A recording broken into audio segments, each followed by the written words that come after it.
Good morning, good afternoon, everyone. I hope you can hear me okay. It's 11 o'clock Pacific time. We are going to wait maybe another 30 seconds or so, and then we'll get going.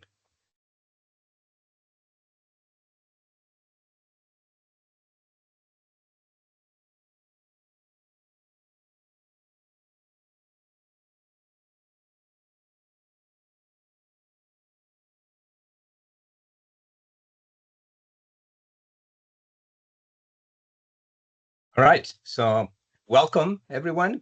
Good morning. I know some of you are still in the Pacific time, especially for our friends in Hawaii, and then the rest probably in the good afternoon. So welcome to today's webinar.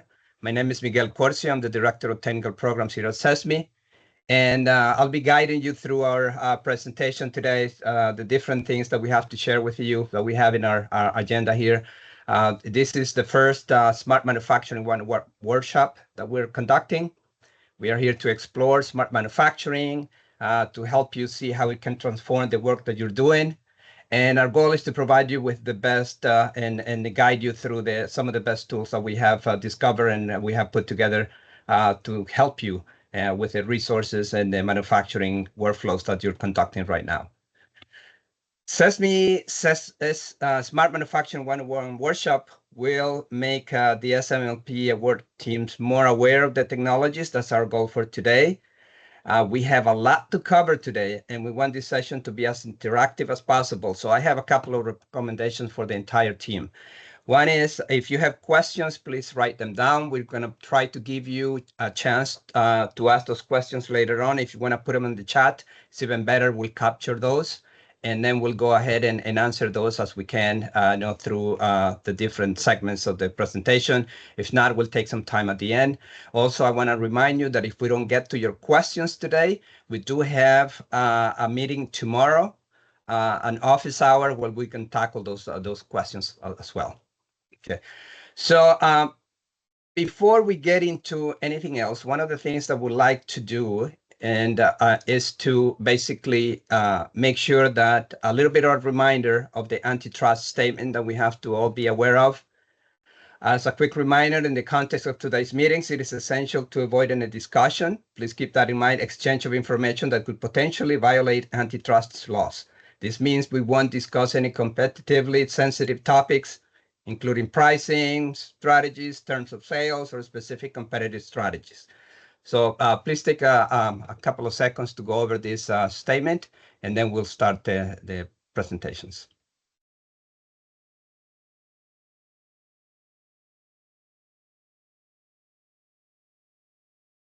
All right. So now with that, let me just quickly review the agenda for today. I know we have a lot to cover. We have about 3 hours worth of material that we want to present to you. And, we are going to do a quick introduction of the different project teams. We'll give you a little bit of background of what our role is in CESMII to support this program. We're getting to also the Smart Manufacturing Education Strategy and resources that I think is going to be very helpful for all of you. We're going to have different representatives from our group here guiding us. We'll have our CEO, John Dyke, also helping us understand and dive a little bit deeper into the smart manufacturing efforts that we have been conducting later. And eventually, we're going to get into the SM platform so you can have a better understanding of what we have and how you can utilize it. At the end, we'll come up with some examples to help you kind of put together things and also help you in understanding where to go and to find those different types of tools and information. And at the end, we're going to wrap it up with some key messages that we have for you, some action items that we'd like you to do after this meeting. And with that, we're going to continue with the whole support for the program. So before we continue, I'd like to acknowledge that we have with us representatives from, obviously, CESMII for the different functional groups. We also have people from the DOE, MESC, and SMLP, people from KBC, and also we have representatives from all the different states, the 12 that are being part of this program. So welcome to all of you. I don't want to take any more time because I know we have a lot of material to cover. So I will ask all the presenters that when your time comes, please introduce yourself so we can go a little bit faster with the timing. And hopefully, if everything goes well, we can cover all the material that we have planned for today. We are going to start with a very quick overview of the roles and responsibilities and the targets for our role as the technical assistant field managers for the program. We are going to have Brian also from the Department of Energy helping us a little bit to understand what's going on, how do we see the program, how this program fits together, and some of the expectations. So let me start really quick with the role that we see as a technical assistant field manager. First of all, this is a very a critical role in order to support the program as a whole. Our intention is to provide you with, everything that we have developed so far, all the different tools and trainings that we have available that you can utilize. It will take some time for you to get familiarized with all those tools, and this is the purpose of this webinar, to get you introduced to those, to have a better flavor of what we have.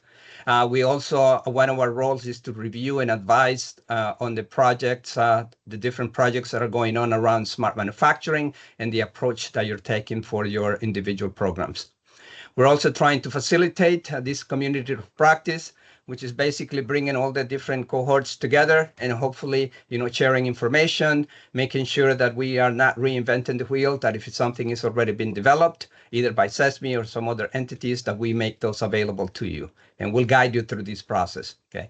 And we're also in the process, we were going to be helping the DOE evaluate the projects, making sure that, we have good reports, that we have achieved some of the milestones and targets that we have for the programs.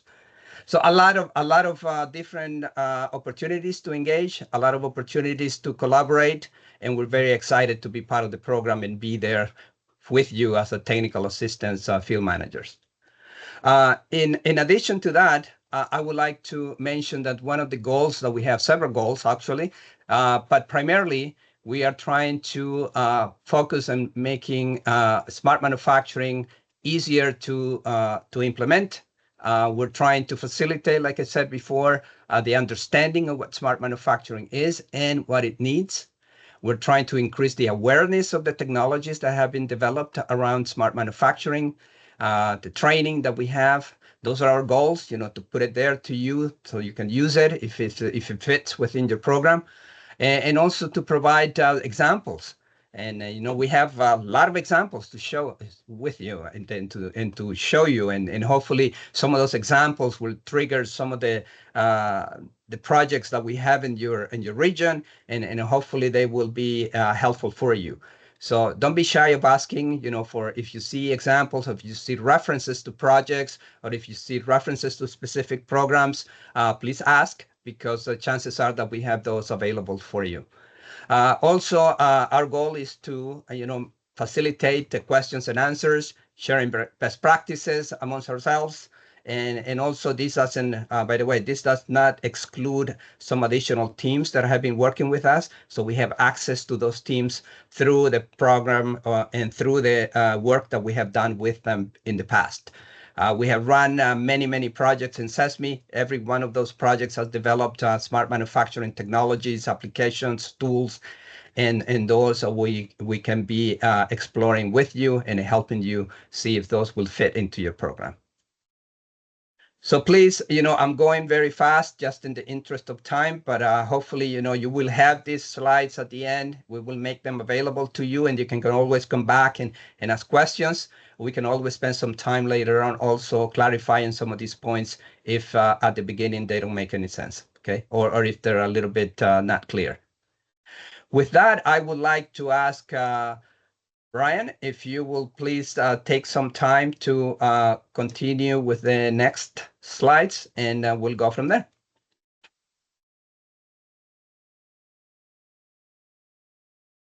Brian, are you there? Hopefully. John, you're mute. Yeah, Brian would like someone on our team to grant him access to the mic and camera. Currently unable to unmute. He was unable to unmute. Okay. Jillian, do you know how to unmute everyone? And then I will ask. Jillian is working on it. Yep. All right. Okay, Thank perfect. you, Jillian. Are you hearing me now? Yes. Marvelous. Oh, Okay. perfect. Okay. Thank you all for that. Thank you. Okay. Yeah, so I won't take too much time here at all. I know that there's a very packed agenda, a lot to get to. For those of you who haven't met me yet, my name is Brian Ratcliffe. I am on the team at the Department of Energy's Manufacturing and Energy Supply Chains Office that is helping to coordinate this program. And, you know, we're about to do 3 hours of diving deep into smart manufacturing and getting deep into the weeds on how it all works and how you all, as the managers of your own state level programs, will sort of take these ideas and run. I wanted to start at the top of this and just invite us all to step back just very briefly to understand where smart manufacturing and the state manufacturing leadership program just fits into broader goals. So this is an image that comes from the Climate Action Tracker. This is a nonprofit organization that helps to track the emissions goals of all the different countries across the world. And this is a screenshot of America. And as you can see, so the black line represents our historical emissions going back to 1990. We peaked in 2005. And we have this incredibly aggressive goal, our nationally determined contribution, aka our climate target under the Paris Agreement, is to cut our emissions in half relative to that level by the end of this decade, by 2030, which is obviously incredibly challenging to do. As you can see, the current policies and actions that we have implemented get us part of the way there, but not all of the way there. And all of this is in service to a larger, and I would say even more ambitious goal of reducing our economy-wide emissions to net zero by 2050, you know, so 26, maybe 25 years from now.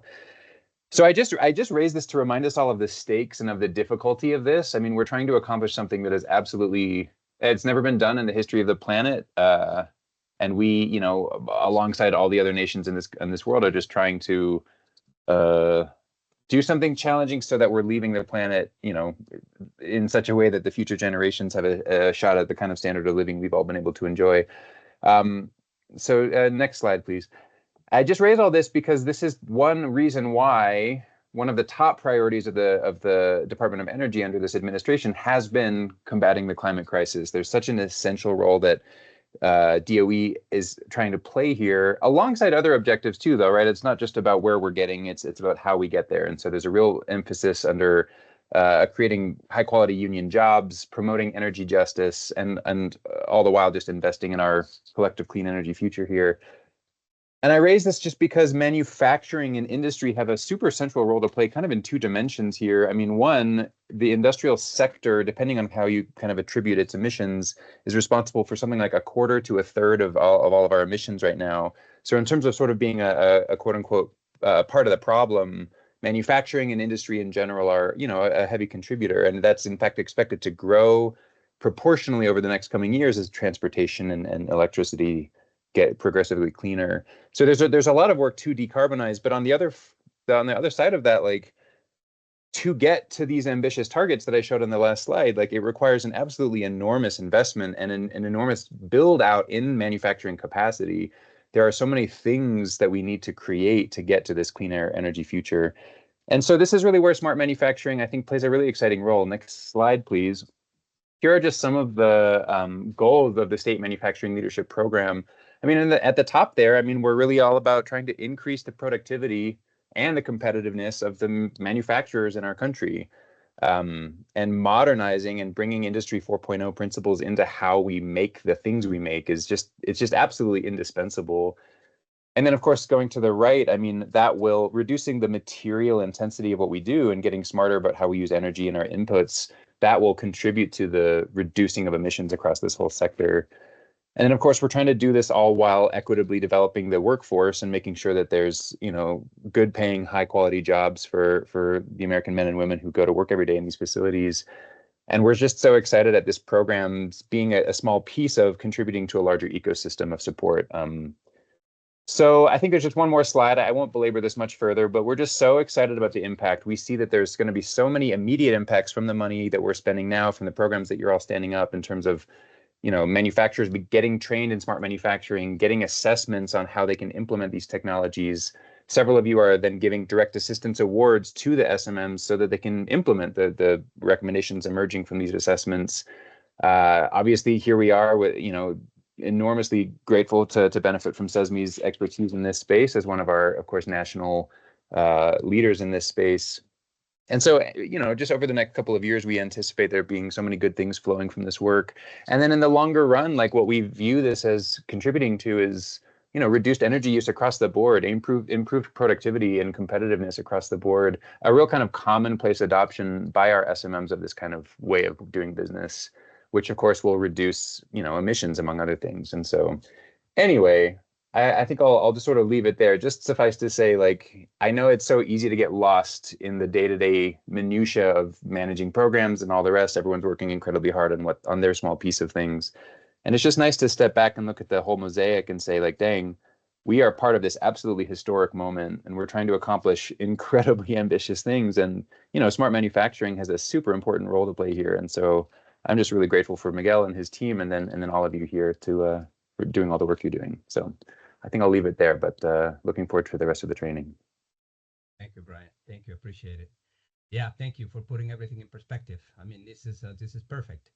So what we're doing now is we are going to take some time to hear from the different states, the different programs, where they are, maybe give them a chance to introduce their teams. And, now that we have set the stage and now we know the objectives, where we're going, it's really nice to hear from the individual teams to see where they are and how we can collaborate. So we have asked every team to do a quick overview of their programs, maybe a few minutes, and just as an idea of introducing the team to the rest of the group here. So we're gonna go in order here. Okay, so please, I'm not gonna do any introductions. So if you don't mind, as we go in order here, I will just say that we don't have anybody from Connecticut right now, so we're gonna skip them. Okay, they were not able to make it to this meeting, but they will be joining us tomorrow. So for now, we'll just start with California, and then we're gonna go to Hawaii and continue that way. Okay, so if you don't mind, we're gonna start with Jose Anaya from California. And Jose, if you don't mind, could you please give us a quick overview of your program?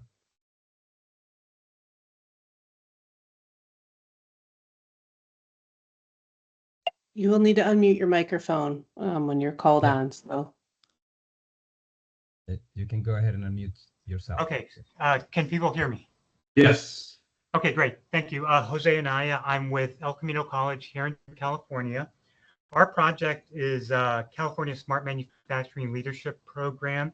Team members include Elaine Sanchez from the California Governor's Office of Planning and Research, Alex Federici with CMPC, the state's NIST MEP Center for California, Dale Turner with UCLA CESMII, Sarah Geisenbrecht from East County Economic Development Council in San Diego, Elvin Davidson with El Camino College, as well as myself, and a few of the IACs here in California. Our project is serving the San Francisco Bay Area, Los Angeles, and San Diego. These are the regions that are highest in concentration of manufacturers in California, with a special emphasis on disadvantaged communities. The elements of our program include outreach, education, and recruitment of SMMs and students, including underrepresented groups. In other words, students that are underrepresented in STEM careers, hoping to get them involved in advanced manufacturing. The program also offers smart manufacturing pre-apprenticeship and apprenticeship programs that includes accelerated learning using the CESMII Smart Manufacturing Learning System. We're also offering customized training to SMMs in smart manufacturing topics, utilizing the state's ETP state fund. So in other words, the training is free to SMMs, utilizing state funds to do that. We're also providing technical assistance to SMMs in implementing smart manufacturing roadmaps and low-cost smart manufacturing technology adoption, as well as IAC Energy and CESMII Smart Manufacturing Assessments. Our metrics over the 3 years include helping to create 150 jobs, 550 jobs retained, upskilling about 1,400 employees at SMMs in smart manufacturing topics, as well as delivering 4 boot camps in accelerated learning. 44 consulting engagements, 10 smart manufacturing system selections and implementations, and 100 IAC or smart manufacturing assessments delivered over those 3 years. And that's an overview of our program. Thank you, Jose. Next is Wayne, one of the Waynes. I don't know which one is going to talk today.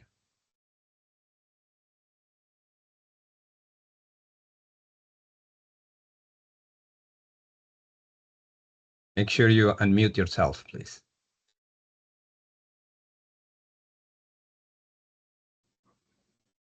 He's having trouble unmuting the mic.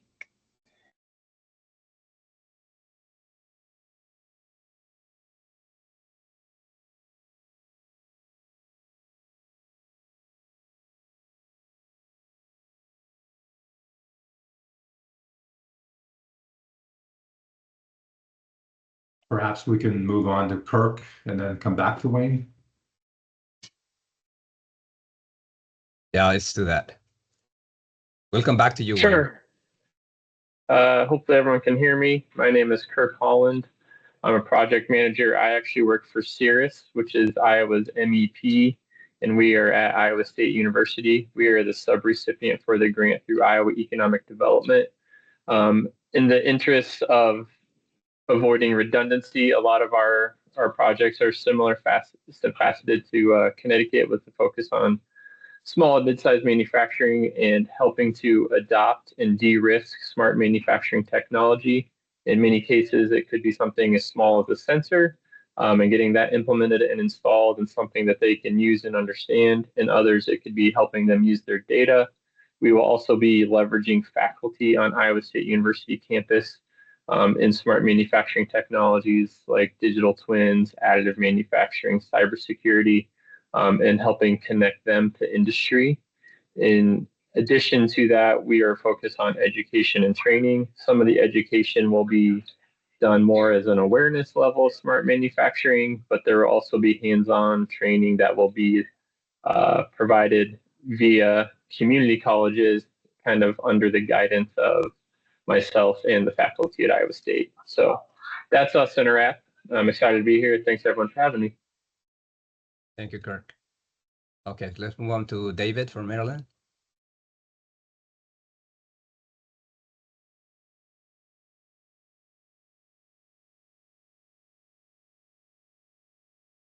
Maybe David is also having issues with his mic. I think I'm on now. Is that okay. good? Perfect. Very good. Yes. Yeah. You may want to go ahead and unmute all the speakers at once. That way, there's kind of a lag time going on. I'm David Mingus. Yes. Yeah. From the Maryland Department of Commerce. We are probably the smallest recipient of this funding. We asked for and received a little over $1 million, and that's because we thought the MESC program would be a nice fit along with two other programs we're currently running. I manage a program called the M4 Grant Program. It's a state legislated program where we're granting $1 million a year to small and mid-sized manufacturers for advanced technology in the state. And we have a larger program called Building Our Futures, grants of $5 to $10 million. So when we saw this opportunity, we thought, well, in each of these programs, we can't fund everyone. We have spillover.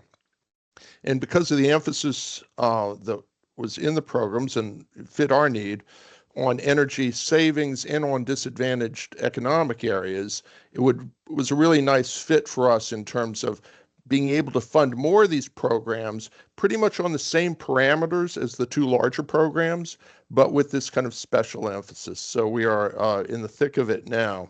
We're about to make our decision on the M4 awards, which is $5 million this year. We got a big kick up from our governor's office this year for advanced technology. And we're anxious to kind of see how we can make this a rolling series of funds that would be available to small and medium-sized manufacturers in the state. So we're happy to be here and looking forward to learning from everyone else. Great. Thank you, David. All right, so let's move on to Rodney from Michigan.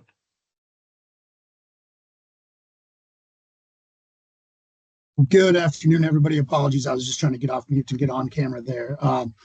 Nice to see you all from Pier, Michigan. I'm Rodney Parkman with the Michigan Economic Development Corporation. Our applicant is the Michigan Strategic Fund, who is the board that oversees our work.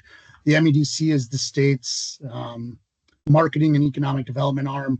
We have a tourism division, a community development division, and a business development division. Our work with this program is around our Industry 4.0 signature initiative. We are leveraging this program to expand on an existing program that Michigan had been putting into the market to support small and medium manufacturers as they look to adopt Industry 4.0 technologies. We really found that Michigan being a very strong legacy manufacturer state, especially around automotive and defense, we had a lot of those manufacturers in the legacy space who were finding challenges in adopting Industry 4.0 technologies. In this program, the objective is really to support those small and medium manufacturers with education, technical assistance, and financial support to deploy smart manufacturing technologies and enable a network of regional partners to deploy additional grants for implementation projects focused on minority-owned small and medium manufacturers, along with those located in disadvantaged communities. We have a reimbursement grant program up to $25,000 reimbursement for new Industry 4.0 technologies that SMMs bring into their facilities. So we work with our NIST partner to run some sort of free assessment that indicates to the company, this SMM, those Industry 4.0 technologies that may be low-hanging fruit or maybe the most impactful, and then they can apply for reimbursement dollars to actually implement those technologies up to $25,000. So really look forward to learning from everybody and appreciate everybody's time and partnership in this, and I hope everybody has a nice day. Thank you. Thank you, Ronnie. Okay, let's move on to Patty from Montana. Thanks. I'm Patty Fleming from the Montana Manufacturing Extension Center. Our partners on this are the Montana Department of Environmental Quality. I've got Bonnie Rouse, Highlands College in Butte, Montana. I've got Bernie Phelps, and within the MMEC, we've got Jenny West and Shay Steinbeiser on the team. Our objective here is we really want to accomplish 5 separate things. Build a mobile technology demonstration unit. We will then take that around the state to introduce our clients to the availability of smart manufacturing technologies. We're going to build an apprenticeship for smart manufacturing. Highlands College is going to develop a 1-year certificate training program for a smart manufacturing technician. We're also going to implement internships for smart manufacturing and a smart manufacturing conference. Our goals at the end of the 3 years will be to work with at least 65 SMMs. 25 of them will have received planning and implementation assistance from us. 4 of them will have apprenticeships. 9 of them will have demonstrations at their facilities. 4 will have interns, and 20 SMMs will have attended our smart manufacturing workshop. And we have we want to have, by the end of 3 years, at least 3 people enrolled in the 1-year certificate at Highlands College. Thanks for your time. Thank you. Thank you, Patty. Let's move on to Phil. Okay, I'm traveling, so I hope you guys can hear me. Can you hear me okay? Yes, we hear you fine. Thank you. All right, great. So I'm with the North Carolina Manufacturing Extension Partnership in CMEP, and we're working in partnership with the North Carolina Department of Commerce, who is the prime receiver of the award. And so what we're doing is just focusing directly on projects, implementation projects with some of our underrepresented areas of the state, which sadly includes our western part of the state, which was pretty much devastated by the recent storm, but we're going to still get to them later on as they recover. But what we're going to try to do is help at least 50 companies implement a particular project in smart manufacturing. And we're going to work that down from 100 visits and 75 detailed assessments and roadmaps, and then pick out at least 50 companies that can benefit from implementation programs through our technical assistance, and also some reimbursement of their expenses on doing the project work. So we're spending time, of course, working with the local workforce boards and other agencies to make them all aware of this program. And we're doing a lot of training and awareness discussions across the state, but again, focusing on 3 regions of our state, which are underrepresented populations.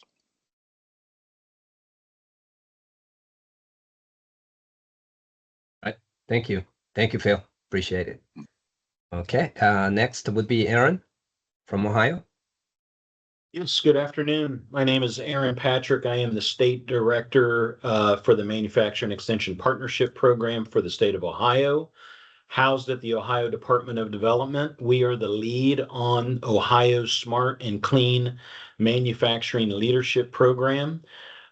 Similar to Dr. Mintz, who just spoke about his program in North Carolina, very similar to what we're doing in the state of Ohio. So we are looking at 20 plus implementation projects. So utilizing our 6 regional MEP partners across the state. So we have complete coverage of our 88 counties across the state of Ohio, but we are focused on disadvantaged communities, and we are focused on implementing smart manufacturing within those disadvantaged communities. So our partners, again, 6 regional MEP subrecipients across the state of Ohio, as well as the Ohio Manufacturers Association, who will be doing a large number of training types of programs related to the types of smart manufacturing items that we implement across the manufacturer's shop floor. Additionally, we are getting exposure to our IAC.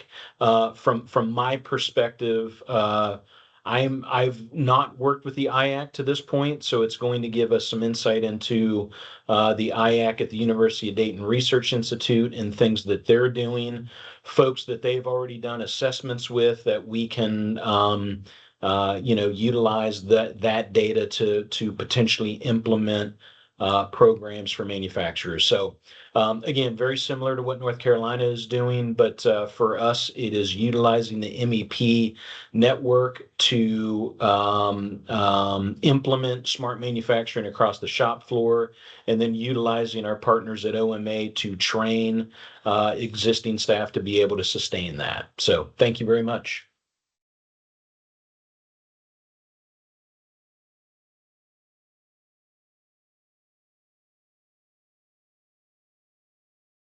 Sorry. Now it was my problem here. Yeah, let's move on to Matt from Pennsylvania. Thanks, Miguel. Good afternoon, everyone. My name is Matt Minner. I'm with Catalyst Connection based in Pittsburgh. I'm our Director of Technical Services, and I'm leading our smart manufacturing program. We're calling it Smart PA. And we are collaborating with our state Department of Community and Economic Development.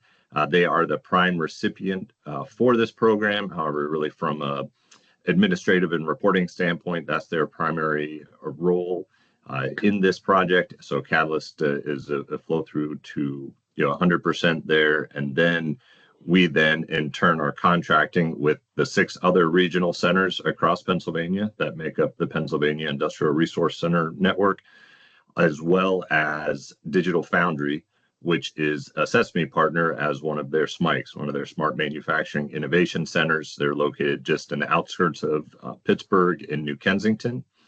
And as such, we have really 2 primary focuses for our program. One being deployment of these smart technologies, and 2, the training of the workforce. And so on the deployment side, that's really led by the MEP centers, our 7 centers across the state. And also does have a component of reaching disadvantaged communities as defined by the Justice 40 and a number of other areas, other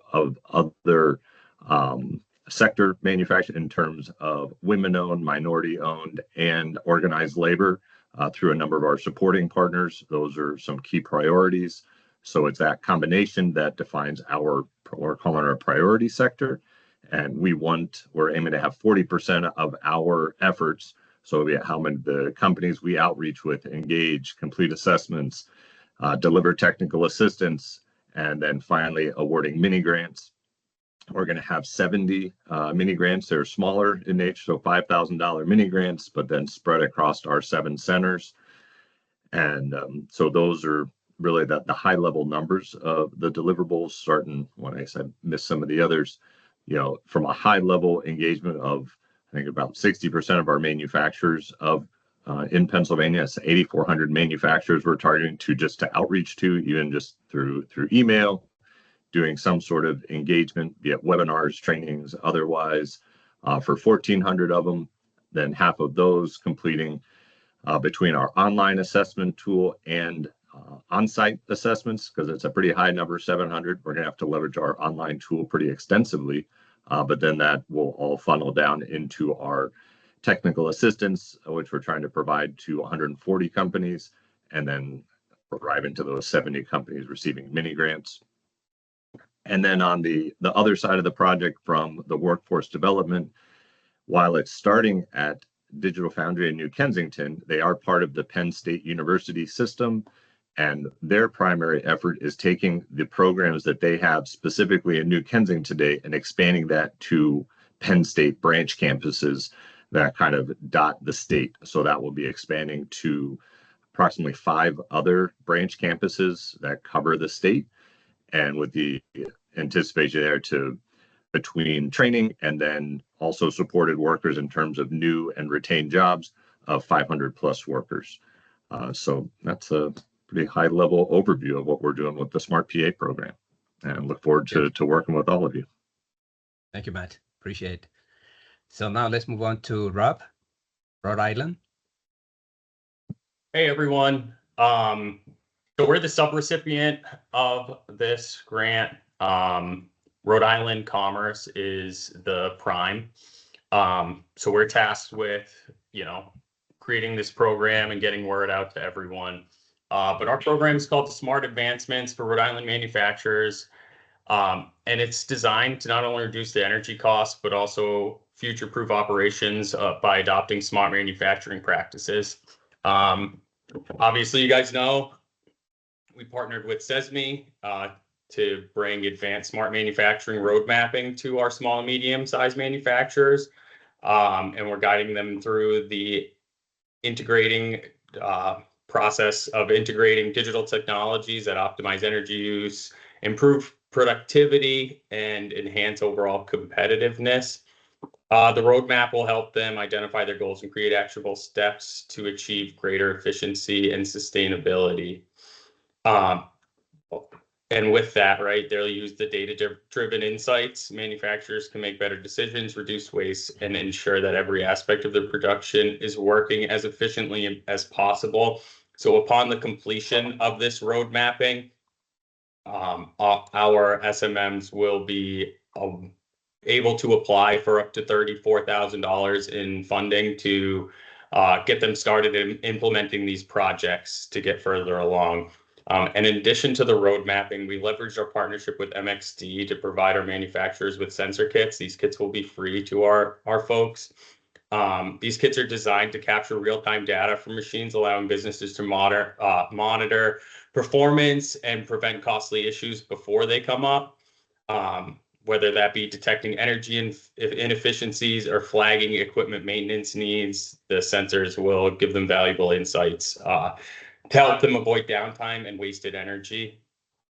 Our team members include Taylor Green, Ken Hayes, and myself. And our program goals, we have goals of 171 engagements, turning into 33 assessments, which will then be developed into 21 roadmaps and then 15 project implementations. And we estimate that this should impact approximately 100 unemployed, underemployed, or incumbent workers. Thanks. Thank you. Thank you, Rob. All right. Next, Bill from Virginia. Hey, good afternoon, everybody. So in Virginia, I'm with Gen Edge. We're also one of the MEP National Network Centers that's involved in this initiative, and we're the prime for this project in the state. We have a number of subrecipients that are out of our university research system, where they're helping us by applying applied research that is near commercial off the shelf that we'll be able to introduce to companies in the Commonwealth.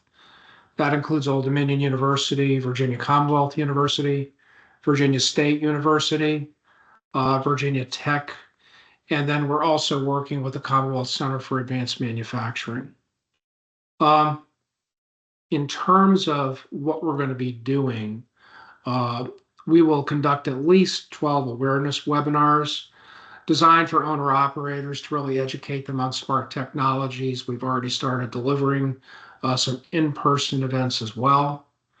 From an educational perspective, kind of like what's being done up in, I think I heard my friend from Montana on Patty. We're going to be providing hands-on mobile demonstration and engagement workshops. And these are going to focus on additive manufacturing, subtractive manufacturing, and advanced pharma and process industry foci. And in addition, we'll be building a pipeline of SMT education for high school apprenticeships and community colleges. In terms of our service to the market, we expect to serve at least 200 companies, conduct at least 30 assessments of facilities relative to the application and readiness for smart manufacturing, and also energy, environmental, and economy topics, much like an industrial assessment center, but a little bit broader in terms of application. 30 of those companies will receive smart manufacturing road mapping and implementation guidance. 10 companies, at least, we expect to receive investment assistance for implementation, and we'll be getting that investment from the Commonwealth of Virginia, from utilities that have signed up to partner with us, and we also hope from DOE MESC resources through Energy Works. Companies will also have access to our supercomputing center. The Commonwealth just invested in a very high-end center, and we will be the portal for manufacturers to be able to run applied research as well as AI using the latest in state-of-the-art technology. From Community Benefits and Justice 40, we're really going to be focusing our work in disadvantaged localities all across Virginia. Our marketing plan focuses on those communities, and we believe that that will lead towards both benefits regarding the local environment as well as benefits in terms of new jobs and job retention. Thank you. Thank you, Bill. All right, let's go back to Wayne. Wayne, are you able to use your mic now? Yep, mic check. Perfect. All right. So my name is Wayne Layagan. I'm a program manager at Innovate Hawaii, which is the MEP center in the state. Wayne Inoue is our center director, but he couldn't be here today for this meeting. But as far as this project, we're calling it the Hawaii Smart Manufacturing Training Program. It'll be led by Innovate Hawaii, and the program is designed to strengthen small and medium-sized manufacturers throughout the state, which includes all islands and all counties. I think overall, our program aims to demystify the concept of smart manufacturing, and I think we would want small manufacturers to will assist small manufacturers to develop strategies to gradually integrate smart manufacturing practices into their operation. And I think by doing it this way, we hope to facilitate a smoother transition, but also, lay the groundwork for existing employees to undergo specialized training and enhancing their skill set, and then preparing them for the evolving manufacturing landscape. So some of the goals that we have for the program are to deliver comprehensive workforce education. I think in our proposal, we said we would train up to 75 incumbent and new employees, 40 to 50 of which would be part of the minority, women, or disadvantaged group. We seek to also educate small manufacturers on the benefits of adopting smart manufacturing technologies to reduce their energy usage, because we do have high energy costs in Hawaii. We'll be doing all this through a diverse array of training and support services. Includes workshops, one-on-one counseling, both virtual and live seminars will be made available. And we are collaborating with local community groups and county entities, including the University of Hawaii, economic development boards, the Chamber of Commerce Hawaii, and various Native Hawaiian organizations. And again, all these partnerships aim to extend our outreach efforts and supply the SMMs with a suite of supplementary resources. I'm excited for the opportunity. I met with Miguel recently, so we will be, our plan is to leverage, the NIST MEP National Network along with all the resources from CESMII to build a curriculum around the needs of small manufacturers in Hawaii. Thank you. Great, great. Well, thank you. This is very impressive. A lot of common goals, a lot of information, a lot of work to be done. Definitely, these are very aggressive targets, ambitious targets, but it seems like with all the technology and everything that we have and all the different teams, they will be achievable. So now we're going to go back to the other presentations. We have John Dyke, our CEO. He's going to walk us through the CESMII mission strategy and give us some insight into what smart manufacturing and how smart manufacturing is impacting manufacturing. Okay, John. Thank you, Miguel. And I want to thank all of the presenters that just kind of walk through at a high level what they've done, what they're anticipating accomplishing with these funds. It's truly an honor to work together with the MESC team at the Department of Energy and with you all to accomplish some very, very audacious and important outcomes for the nation's energy and economic security. We've had some great discussions with the MESC team at the Department of Energy, but how we can bring our capabilities and our technologies and our training capabilities to this team to accomplish greater economies of scale. Obviously, you will do what you think is best for your local marketplace, but our opportunity is to make you aware of what we've done over the last 6 years as a national institute funded by the Department of Energy, and make those available to you in ways that hopefully are palatable, that are intuitable, consumable, and we feel immensely practical for your marketplace. And so our goal, my goal, is to take roughly 10 minutes and just do a quick flyby of the state of the industry, and then the team will do a bit of a double click on some of the key topics and capabilities that we think will be helpful for you. Like I said a moment ago, the conversations we've had with our friends at MESC have been around how can we ensure that nobody anywhere in this country is reinventing the wheel, that the level of capabilities that you bring to your local manufacturing marketplace are reflective of the best elsewhere, whether it's in your environment or elsewhere across the country. And of course, we believe we're contributing to that body of knowledge, and we'll make those available to you as appropriate. So with that said, I think you all know who we are. We're funded by the Department of Energy. We are very practical in our approach to solving real-world manufacturing challenges. We're about scale and deploy. We're about helping bring economies of scale to how manufacturers can solve data-related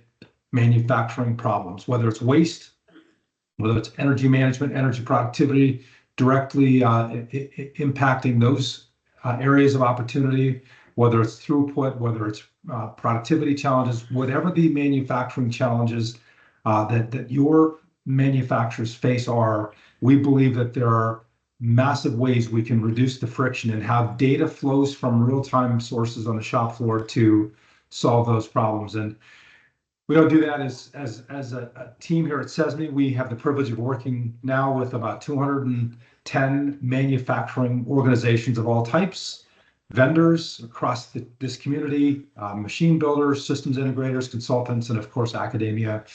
We count, I believe, over 20 MEP, state level MEP organizations as members here, which is an honor for us, and looking forward to engaging with the rest in the days to come. We have invested over $100 million so far, and it's those outcomes, as Miguel referred to a few minutes ago, that we can bring to your efforts and to your investments. Many of them are available to our membership for free. Many of them are available in some way with some cost associated with them, but there's a tremendous amount of IP, whether it's around the learning, upskilling, training efforts, or whether it's around the technology, whether it's around the assessments that we've been able to bring to the marketplace. And that's what we're going to share with you today. I think we all understand what the landscape, the manufacturing landscape looks like. It's our opinion that, broadly speaking, the vendors, the consultants, the integrators are not focused on small and medium manufacturers. And so that has profoundly impacted our strategy to the point where virtually everything we do is focused on market makers, vendors, consultants, integrators, manufacturers that can drive the state of the industry forward to reduce cost and complexity, and in the process of doing so, ensure that we drive access and availability for the small and medium manufacturers, which are so often left out of the sort of strategic dialogue and without access to a lot of these great capabilities. I think this is still 11, 12 years after the introduction of the fourth industrial revolution. We still find ourselves very much in the Wild West stage of smart manufacturing.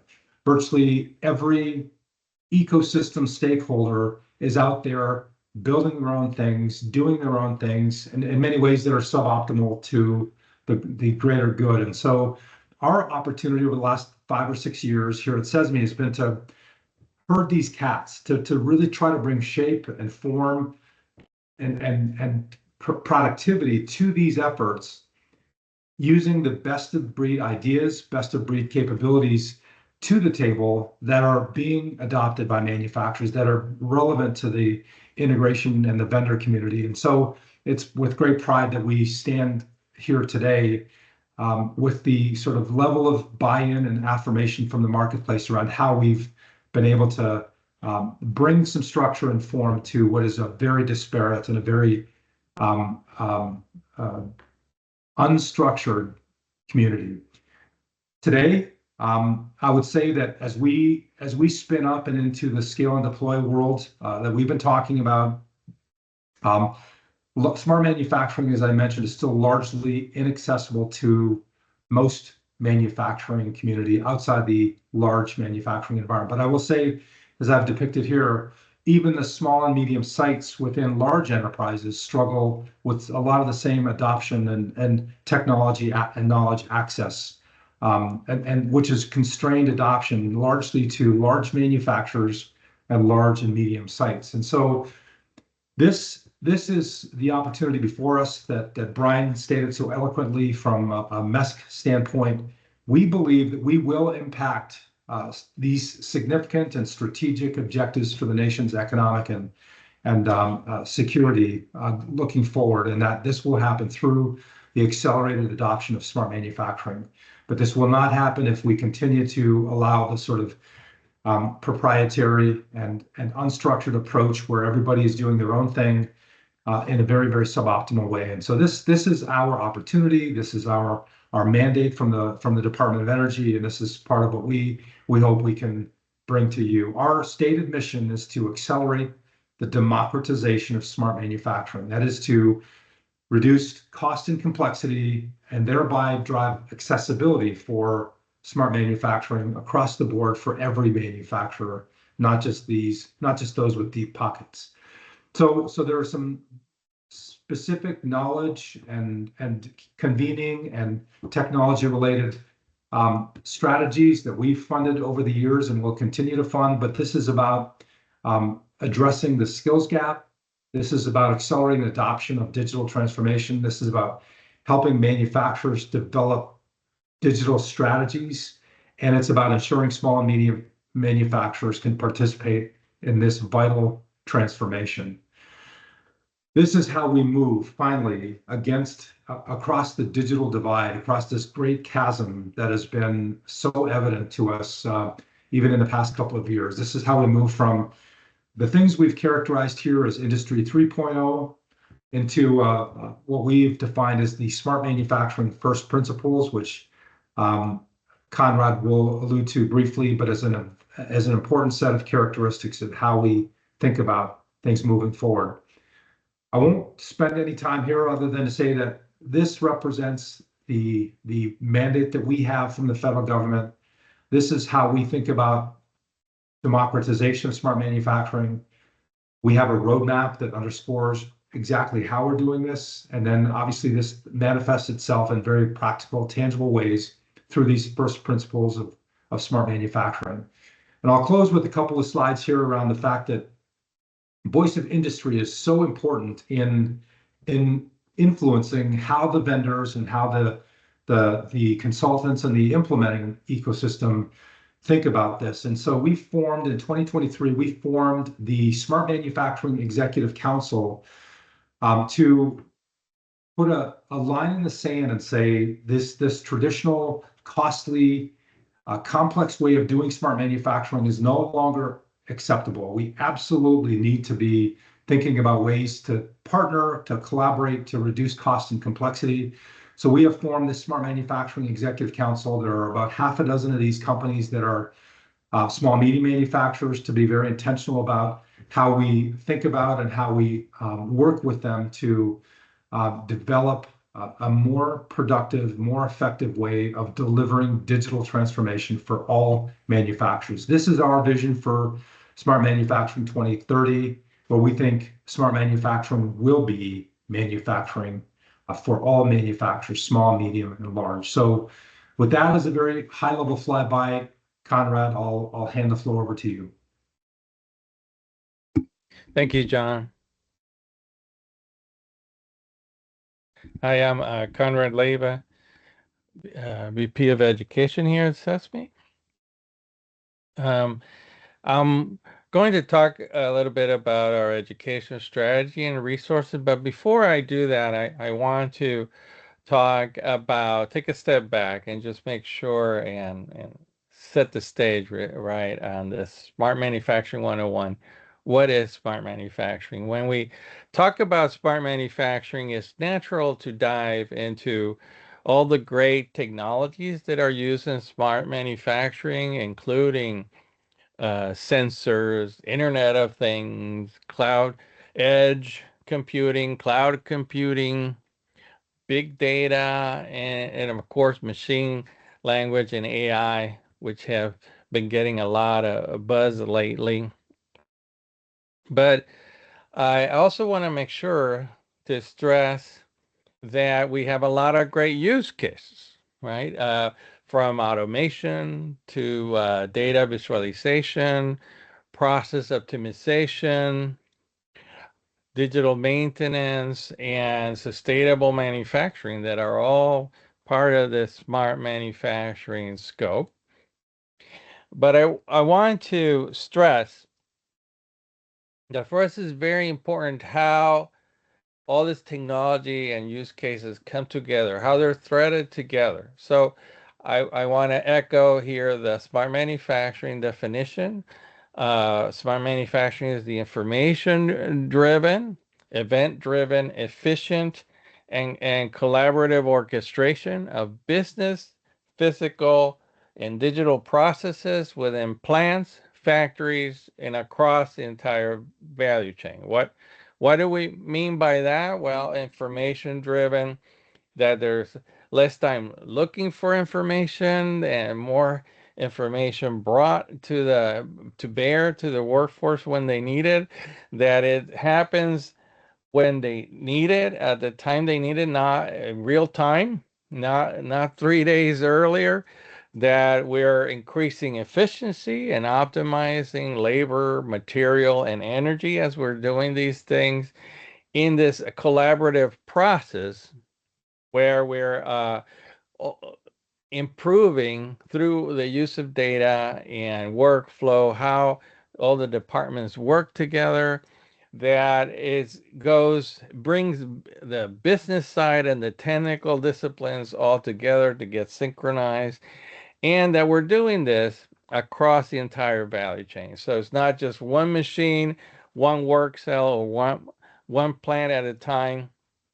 That is how the whole system works together, right, more efficiently. So keeping that in mind, then, is about capabilities. It's about capabilities that we're creating in these companies, from sensing and collecting data to connecting things and providing insights, but not stopping there, making sure that we're automating flow and control, optimizing the processes, augmenting the workforce, and connecting the whole ecosystem. So how we thread all those technologies together into capabilities is very important. And for that, we have put the first principles in place and make that available. And it's like a checklist that you can use as you're architecting systems, right? So they're more proactive instead of reactive. So they're interoperable, open. So they're are secure, scalable, but they're helping us put processes in place that are sustainable, energy efficient, and help the resiliency and the orchestration and the supply chain.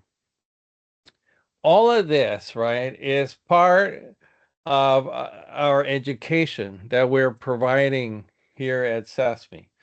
Also, the steps that a systematic way to implement smart manufacturing. So we can go beyond measuring improvements and developing lean culture that we've been doing for the last few decades, but establish a strategic roadmap like many of you have mentioned in your presentations. And we have a systematic way to revisit your business objectives with technology in mind, to develop that digital culture that is needed to think beyond the box that you've had in the last decade, and put new systems in place, leveraging technology, to making sure you're building and enabling a good platform that is making data available throughout the organization. And then keep upgrading your in-house capabilities with the use of technology, all the way to improving that ecosystem. Because many manufacturing are set up to compete as ecosystems, right? And to go beyond product into services. So how do we organize all this vast information on how you can build capabilities on all the use cases available, on how to best thread these technologies? Well, we're doing it in two ways. We're making available playbooks on how to use the technologies, tool sets and templates and curricula for education. So we're expanding the catalog and libraries of all these resources that are available to the ecosystem. And the other way is expanding the ecosystem itself by training, equipping, and certifying the ecosystem of consultants, educators, and system integrators.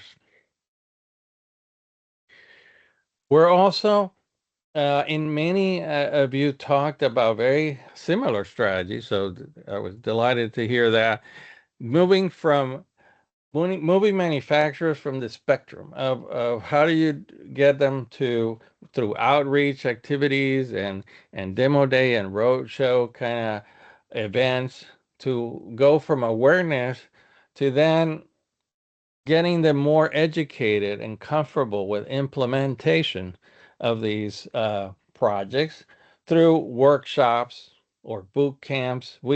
So we have organized our resources that way. So resources to support those demo day, roadshow kind of events, to workshops, to more deep dive boot camps with the people that are implementing, all the way to more formal education that is available through community colleges and trade schools.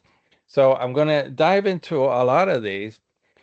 But when manufacturers feel comfortable in the spectrum of education, then they're ready to move into road mapping and understanding how more specifically they can put a plan together to achieve higher levels of smart manufacturing. And all of this is contributing, right, to that implementation of those technology projects. And we're going to have more examples of those available to you too. So here's some examples of how we can help you with your events and demo days, introductory overview day events. We have a roadshow, we call it, but basically we can help bring technology vendors with tabletop exhibits and hands-on experience right there at the show, and bring speakers to bear to your events and help you run those. We can have examples of how we have these half-day workshops for leaders to help them see the importance and how smart manufacturing can help them become more competitive, and also attract the workforce, because they look more up to date and are implementing automation where it needs to be, instead of a legacy of paper-based processes. We also have more deep dive workshops when we start getting into what do the implementers that are and the champions that are going to take these initiatives forward in our companies, what do they need to know? So we have more deep dive 1-day or 2-day boot camps for that. We have resources available like the Smart Manufacturing Learning System and curriculum that goes around it. So the Smart Manufacturing Learning System is we've developed along with Amitral, and it encompasses inside of a kit that's like $15,000, and is transportable in the trunk of a car, that has all this capability so we can teach from sensors, from wired, wireless, data sources to through edge and Internet of Things, edge devices, or PLCs, and bring all that data together into cloud data platforms and into applications, so we can show all that in the context of real manufacturing use cases for production, quality, and maintenance. So this is an example of those topics that we've organized into a 2-day boot camp, and we continue to evolve these concepts with partners, but these are resources to train the trainers and to equip the trainers in your area. And I noticed that a lot of you have education in your initiatives, so consider the resources that we can bring to bear. We also have here, and we've introduced some of you already to the knowledge portal, but the skills and competency framework that we're using for smart manufacturing skills is really available through our knowledge portal. We're making it available to your teams. So it's another resource to take advantage of. And that's like our wiki, where we organize all this information. But I want to stress that the skills and competency framework is there also, that organize. These are all the skills that you would like to have in your workforce to support all these initiatives and map to different kind of roles. So what is the level of expertise that you might want into different roles? So a lot of resources that are also being used to guide and provide guidance to smart manufacturing micro-credentials that are used across the country. We're working with SACA, the Smart Automation Certificate Alliance. It's a great partner. They're adding more smart manufacturing credentials on top of the 50 that they had already on different mechatronics and automation skills. It's a fantastic scope. If you want to learn more about how to get micro credentials into your programs, let me know. But it's a great area to divide up. Use the micro credential framework as a way to divide up all the spectrum of skills needed by manufacturers in your areas, from electrical to pneumatic, process control, mechanical, to smart manufacturing and robotics and additive, right? You need to divide up the spectrum, and the micro credentials can give you that framework. They're being used in many states. We have examples in Indiana, Wisconsin. I know I was just talking with Florida, who's also using these, but a lot of states are creating these pathways that start with CTE programs in high school level, but are also letting you earn credits towards 2-year degrees and 4-year degrees. Some programs have had up to half of the 4-year degree can be earned through stackable micro-credentials that could be obtained during your career, while you're working, and at community college level. So by the time you get to university level, you already have half the degree in your pocket. So there is great ways to accelerate the workforce getting these skills through, and these micro credentials are obtained like in 40-hour increments. So they're a great accelerator way. Also, if you mentioned that some of the community colleges are helping, are part of your team, that we have a CESMII endorsed program, and we can help review those programs and provide feedback because we have resources around the competency matrix and examples on how you can teach those skills. We do have an instructor academy at Texas A&M. So it is an example that could be duplicated in other regions. I'm not sure your projects are going that far, but if you know in your region that there's an interest to build this kind of hub and spoke where a university is a hub, or the MEP could be a hub for some skills for some of the community colleges in the area. We're taking instructors there to the academy. They leave with curriculum and hands-on exercises, all designed to be executed either on the smart factory modules that run around 80, 100K, or on the smart manufacturing learning system, which is 15K. So different options for demonstrating that hands-on competency. We have on the road mapping side, we have a program to help you learn how to use the tools and resources and templates that we've created a very systematic way to do road mapping with manufacturers, and we continue to increase the network of certified professionals available for that. So it helps manufacturers move through this process of going from exploring technology to sitting down, assessing where they currently are, and focusing on their priorities and what they really need to be doing to achieve their business strategy in 3 years and leverage technology where they need it, and put a roadmap in place to really make that happen in practical milestones where you're achieving value for your business every year.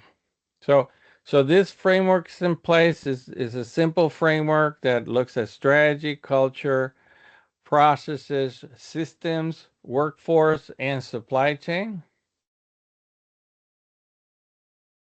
We have a whole framework and techniques and tools and templates and systems available to make this as low cost as possible to manufacturers in your region and lower the effort that a consultant, the time they need to put into it.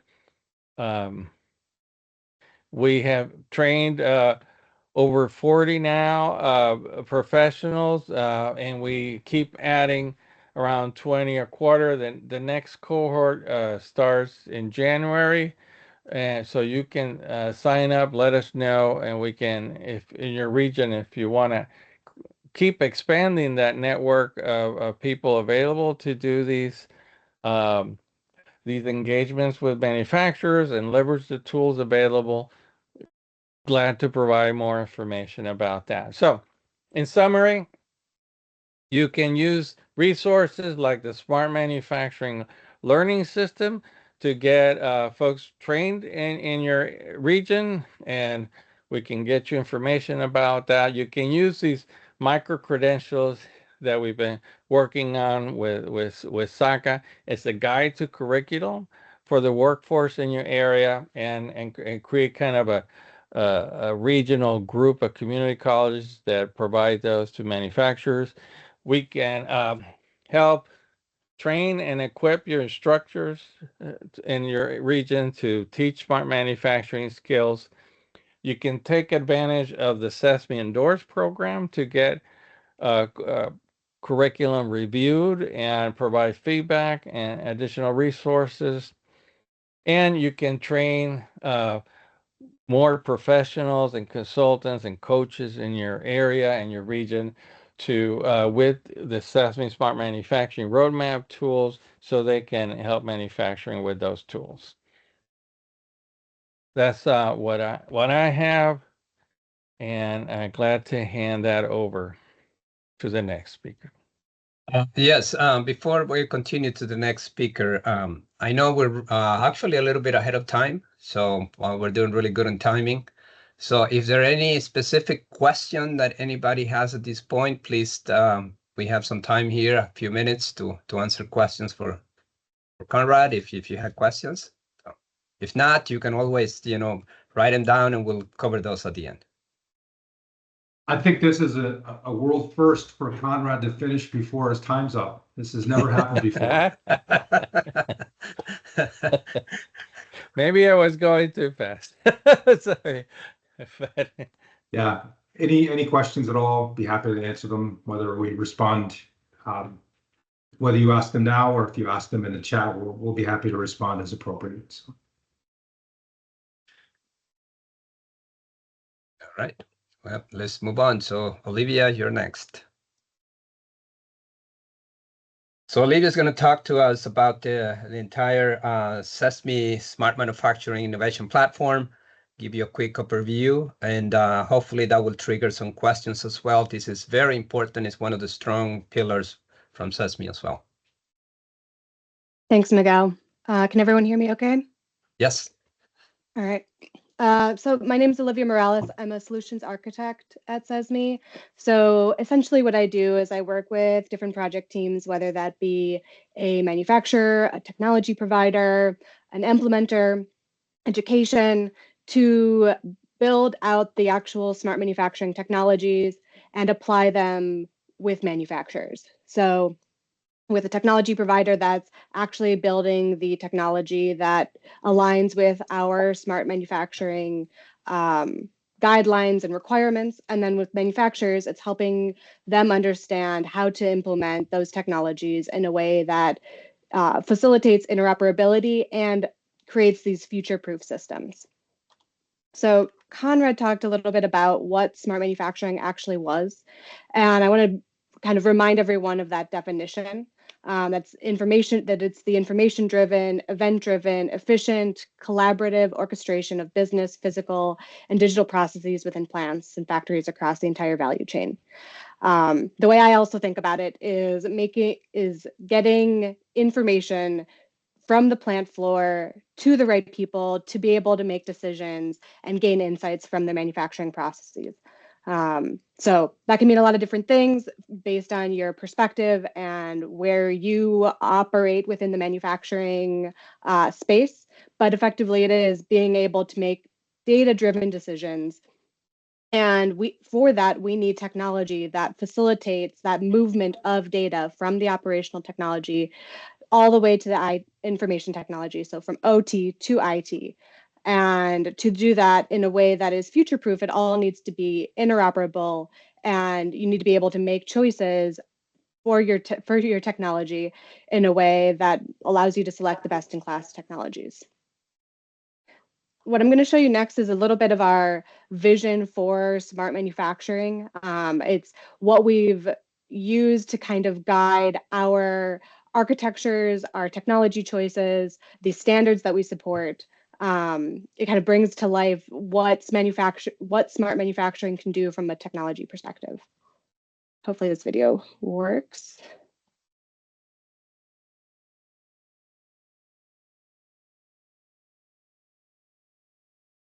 Olivia, you might want to take over the screen soon. What was that? You might want to share it from your desktop. It looks like it's paging kind of odd in the live. Does it look weird? John, does it look okay on your end? It looks like it's lagging. It's yeah. I paused it, but Oh. Why don't you try it again, Olivia? I think you might. Okay. Otherwise I can.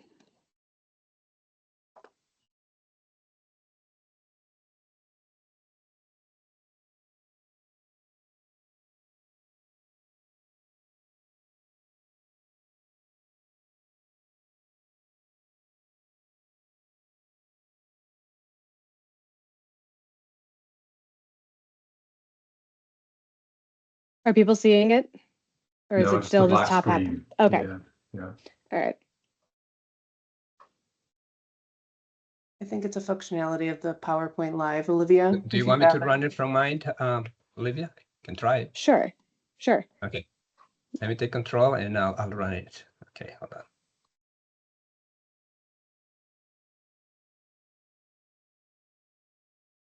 There.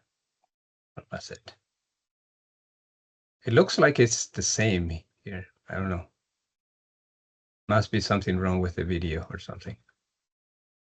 Yeah. Well, I can share and.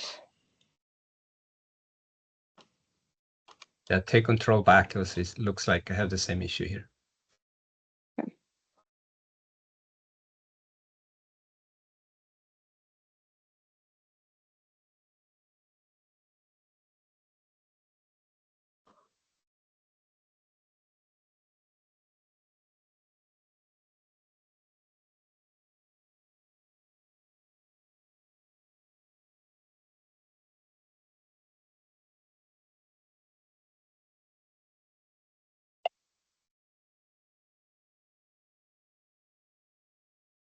Good thing Conrad gave us some extra minutes. This is great.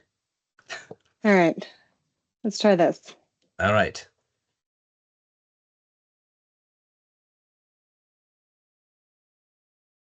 Can you hear it? Volume. No volume. No volume.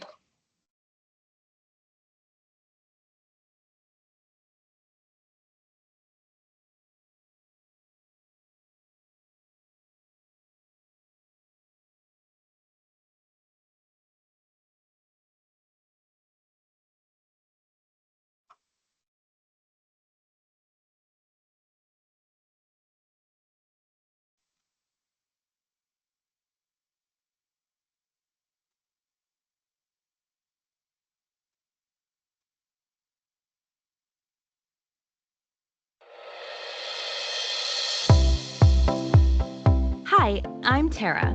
My company, Genco, makes the best apple juice you've ever tasted. An important part of ensuring our quality is our reverse osmosis system. This skid contains everything we need to clean the water going into our product, removing unwanted particles by pushing fluid through a filter. Part of that system is a membrane that needs to be periodically replaced to ensure the filter is working optimally. Up until now, we've scheduled the replacement of these filters, but occasionally spot tests in the lab find quality problems that force us to replace the filters more frequently than scheduled. It would be better if we could detect a problem and proactively replace the membranes based on actual usage. I wonder if someone else has solved this problem. I know. I'm going to check the CESMII marketplace. Sure enough, it looks like there's already an app out there that does exactly what I need. Let's go through the steps to install it. I don't have the Smart Manufacturing Innovation Platform installed, but I do have my manufacturing data collected in an OSI Pi Historian. So, I'll start by creating my own innovation platform instance. Filling out this form registers me as the administrator of the instance, but I'll be able to grant access to others in my organization as well. I can see that it takes a few minutes to create the necessary resources in the cloud that are specifically registered to me. I'll get an email when it's done. Looks like it's ready. Now, I need to connect my on-prem data source to my innovation platform by installing the connector on a computer inside my network. This computer needs to be able to reach both my Pi Historian and the internet, so I'll work with my IT department to establish a DMZ. Fortunately, the data is encrypted with a two-way certificate, and the connection is outbound only. The innovation platform never needs to reach into my network. The final thing I need to do is install the predictive maintenance application. The app itself lives in the cloud, so I won't need to do any more on-prem installation. But I will need to grant the app some permissions. First, the app needs to create a profile in my innovation platform called Reverse Osmosis SCID. Well, that makes sense. Next, the app wants permission to read data from my system. Finally, the app wants permission to write to, or change, objects from the profile it created. This looks good to me, so I'll approve. Now, the innovation platform goes to work doing a bunch of automatic steps to get the app ready for me. The necessary cloud resources for the app are started for my company. The connector receives a copy of the profile and starts trying to find the data for my system. If it can't find the data, I'll answer some questions to help make the right connections. Then, the connector begins delivering the data to the innovation platform, so the app can start its analysis. And, in a few minutes, the app is up and running. I can navigate to it right from within my innovation platform and see the analysis being performed. That was pretty easy. The marketplace made it simple to find a pre-built solution to my problem, while the profile allowed that app to be built in a way that was independent of my particular infrastructure. The innovation platform made it all work together with a single, secure, outbound data connection that I'm always in control of. Now that is smart manufacturing.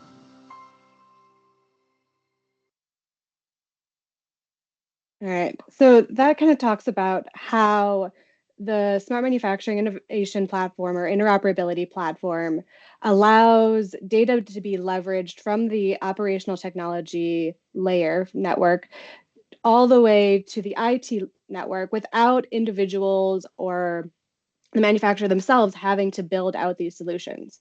I'm going to go back to the slides to show.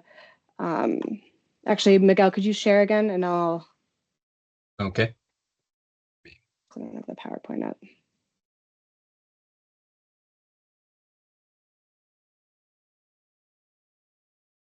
All right.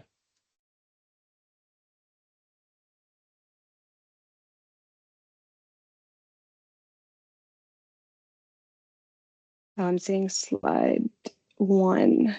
Okay, hold on. You should get into it. Hold on.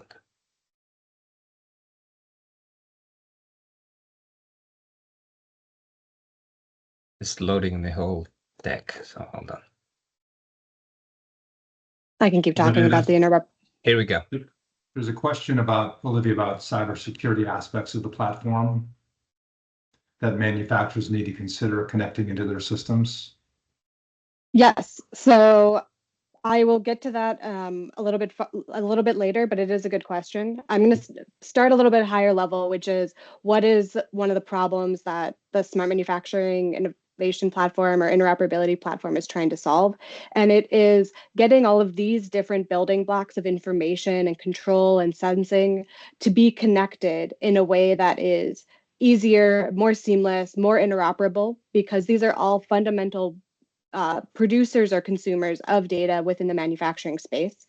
And CESMII has taken an approach of open architectures to be able to drive value from the data. Like we said earlier, smart manufacturing is the ability to get data off of the plant floor and leverage it to make decisions and gain insights. But that data has many different forms and is going to be going to a multitude of applications that are going to help drive those insights. So we've come up with a concept of a smart manufacturing profile, which is structured information models that contain the context for the data that's moving through these different components. The next thing I'm going to show you is another video that digs a little bit into what are some of the technological problems that we're solving with the interoperability platform. Why is it difficult to do some of this interconnectedness between the data and be able to get value from the data, and how the interoperability platform is solving some of those problems.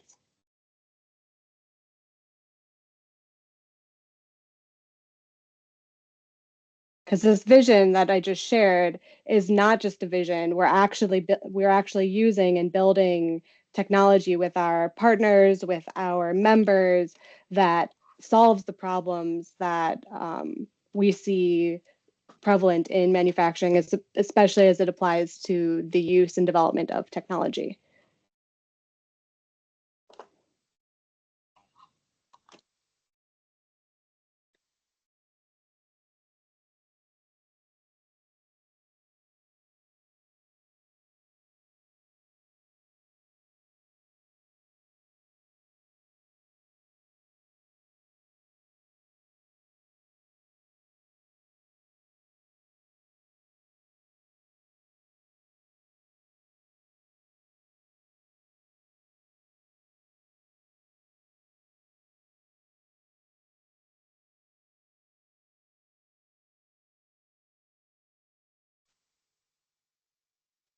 To solve some of these problems. And one of the key constraints that we want to focus on in this how is the cost and complexity to take a good solution and make it repeatable.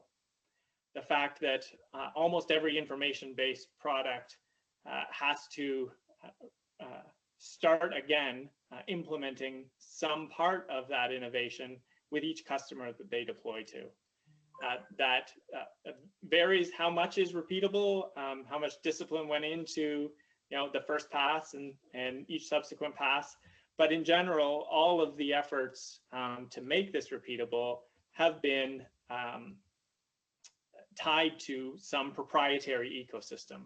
If you have a consistent stack from top to bottom, you may benefit from easier repeatability. If, like most manufacturers, your infrastructure is made up of different parts that you've acquired or put together over time to solve various problems or enable certain automation, then the repeatability gets even more difficult. So we want to invest in technologies, whether they're open standards, there are vendors that share this vision, there are research projects that move us towards this goal of not only solving problems, but solving problems in a way that can be easily repeated next time you go to solve the same problem. So we have three major themes of investment in this bucket that we call smart manufacturing platform. At the bottom, the most common part of this proprietary problem set is that those proprietary solutions start with proprietary protocols.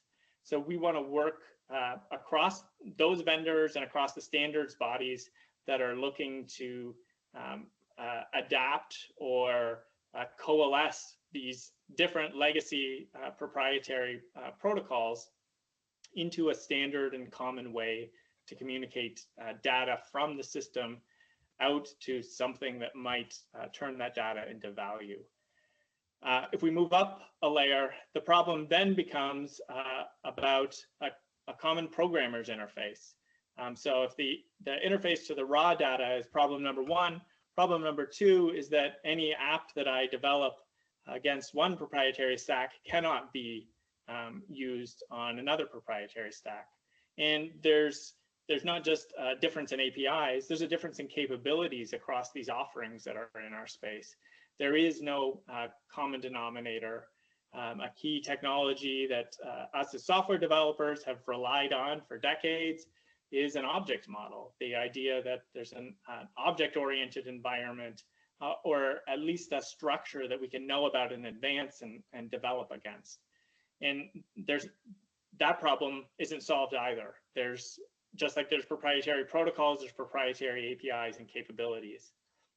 The third problem then is, once we've made it easy to get access to the data and we've come up together with a common way to interact with that data programmatically, how can we make these solutions readily available, easy to acquire, easy to deploy? So the third layer is the SM marketplace, or the place where hopefully your app ends up so that you can find new customers once you've solved a problem. The glue that binds these layers together, we call the smart manufacturing profile. Profile has different uses, but it's used throughout the stack to enable kind of the communication between those layers. It is the buffer or abstraction that we propose everybody can rely on as an open standard, an open specification, so that you are never again tied into a particular vendor's ecosystem. When we take these kind of three goals or three areas of investment and we plug them together, we hope to have 1.0 of our smart manufacturing innovation platform. So I'm going to stop this there. This video is old, but we don't hope to have a 1.0 anymore. We actually do have a smart manufacturing innovation platform and different pieces of technology that actually connect to it. This is a good opportunity to talk a little bit about what those layers are and how they actually translated into investments in the actual components that make up the smart manufacturing interoperability platform. I'm going to share my screen again because those three goals, from the interface anarchy and the disparate evolution and the sort of cloud data lake, unstructured data, have been addressed in very intentional ways through CESMII's investments and collaborations with technology providers. Let me share.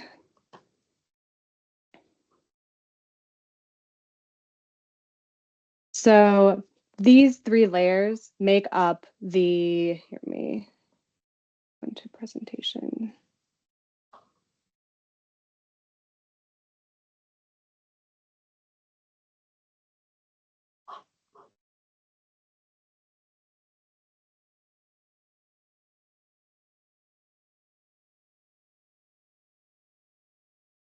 So for the interoperability platform to solve these problems that we're seeing of undue complexity with manufacturing technologies, we've taken a really strategic approach from each layer of the manufacturing technology stack. So at the lowest layer, there's manufacturing operations, and that's where the data is being generated that we want to be able to extract value from and gain insights from.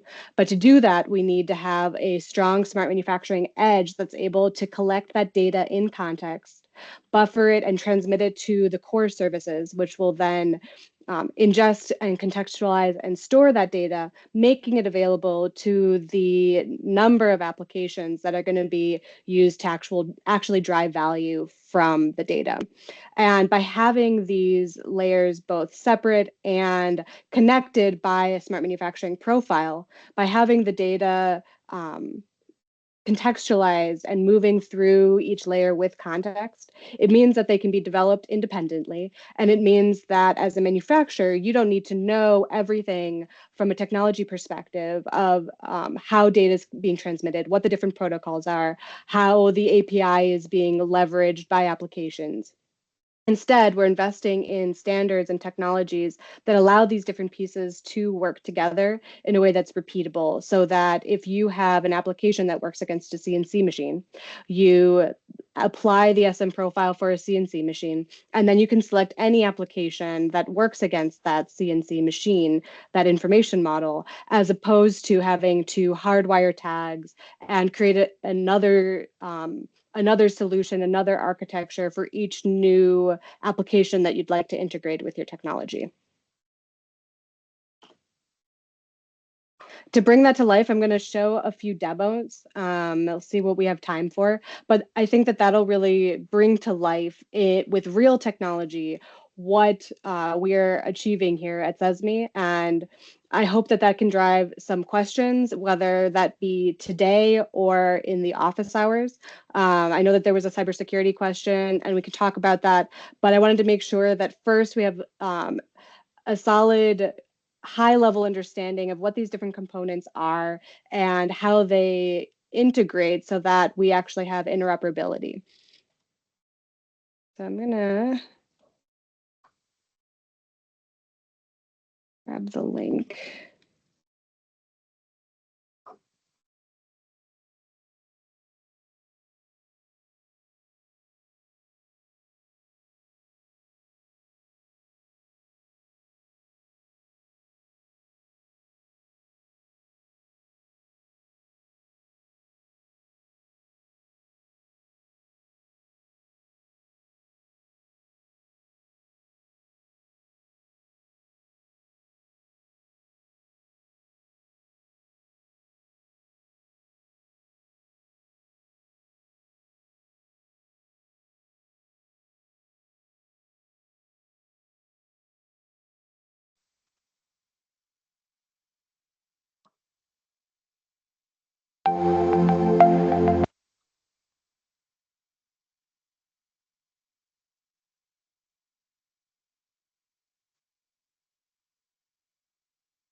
Yo creo que no hay que gastar mucho dinero para...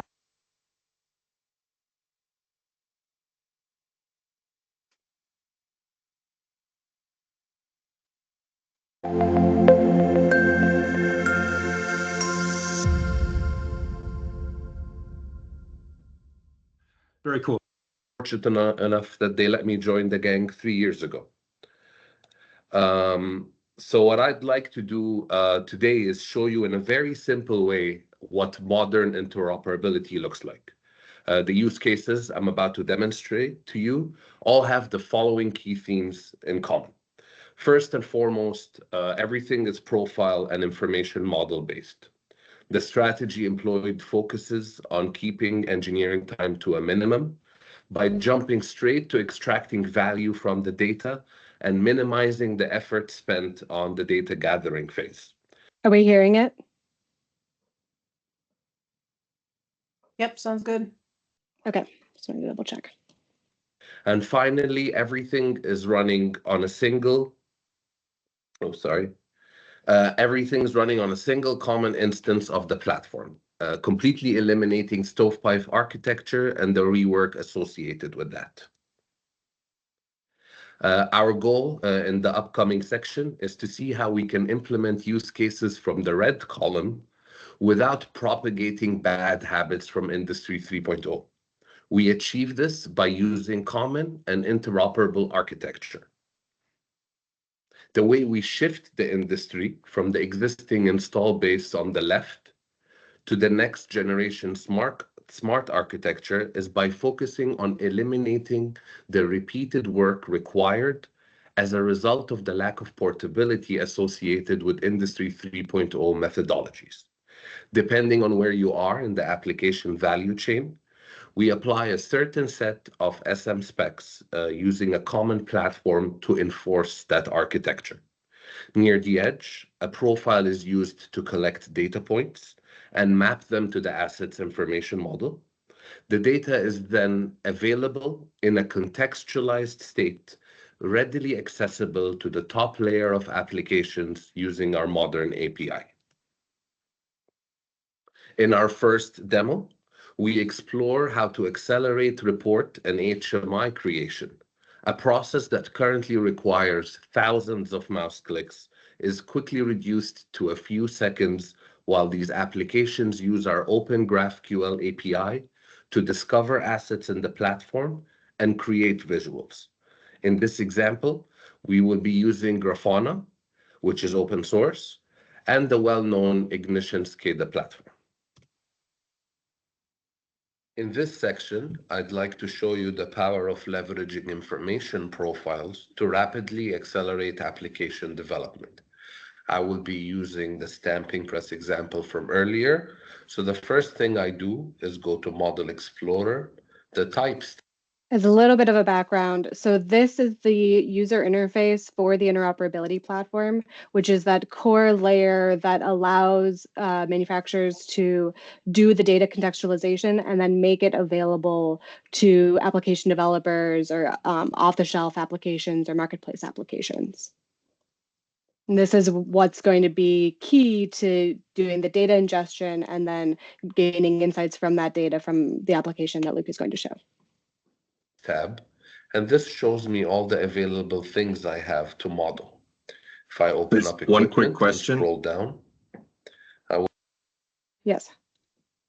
I was just curious. So the platform we're looking at now, is this like a module within Ignition, or what? Or is this a separate? No, this is a standalone. So of those three layers, it's the core that ingests data from a variety of data sources. So that it can be a sensor, it can be an OPC UA server, it could be Ignition with an OPC UA server, and makes it available to applications. The application could also be Ignition, or it could be Grafana, or it could be Tulip, as you'll see in these demos. So it sits in the middle, but the data ingestion and data access is really up to the needs of the manufacturer. If I could just add kind of a piece of briefly. middleware.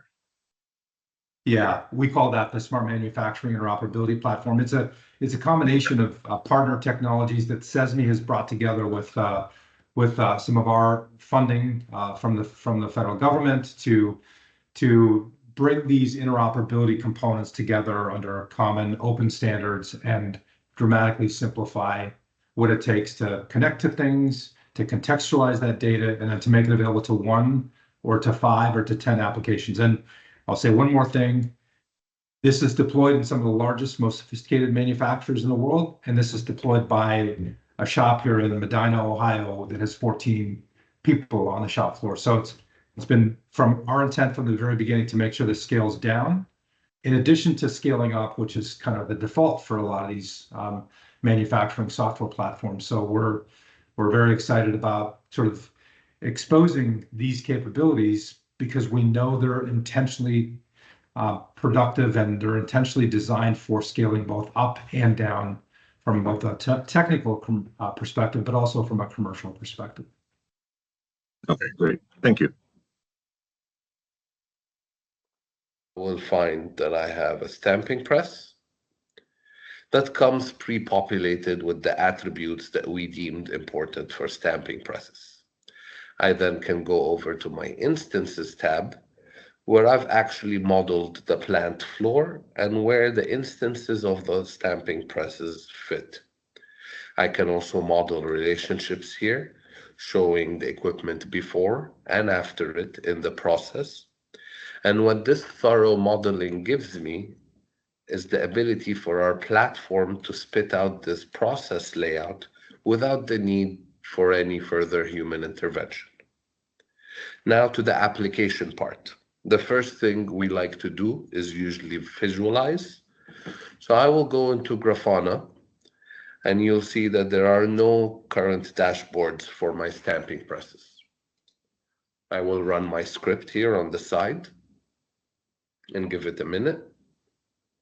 And then as I refresh, it is using GraphQL to query my platform, understand how many stamping presses there are, and you will see that it's created one dashboard for every stamping press that was available to me in the plant. Let's open one of them. And you'll see that it comes pre-populated with values because we are going to the platform to get the most recent value. I can then switch to an HMI platform called Ignition. And I want to highlight that there are no user-defined type definitions aside from motor. This is where I can use the platform as a central enforcer for the model my experts have settled on. I have a couple of GraphQL scripts. The first one will go grab the profile. And that populates my UDT definitions with the stamping press type with the values that we've previously discussed. I can now go grab instances, and it will get me every instance of that type within my platform. What this allows me to do is drag and drop pre-programmed faceplates with that profile and quickly get to value without the need for mapping individual tags.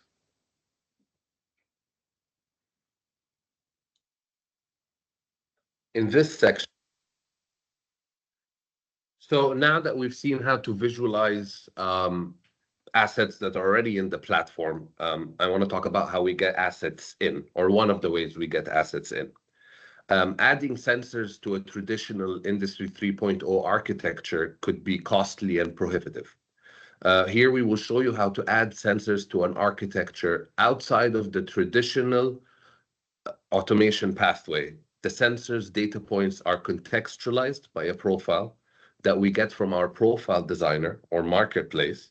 The normalized information is then available and historized in our platform so that multiple consuming applications can quickly access current and historic information through our open API. NCD is one of our partners that manufacture a variety of wireless sensors suited for industrial applications, and they've partnered with us so that their devices give off that profile that we can then absorb into our stack.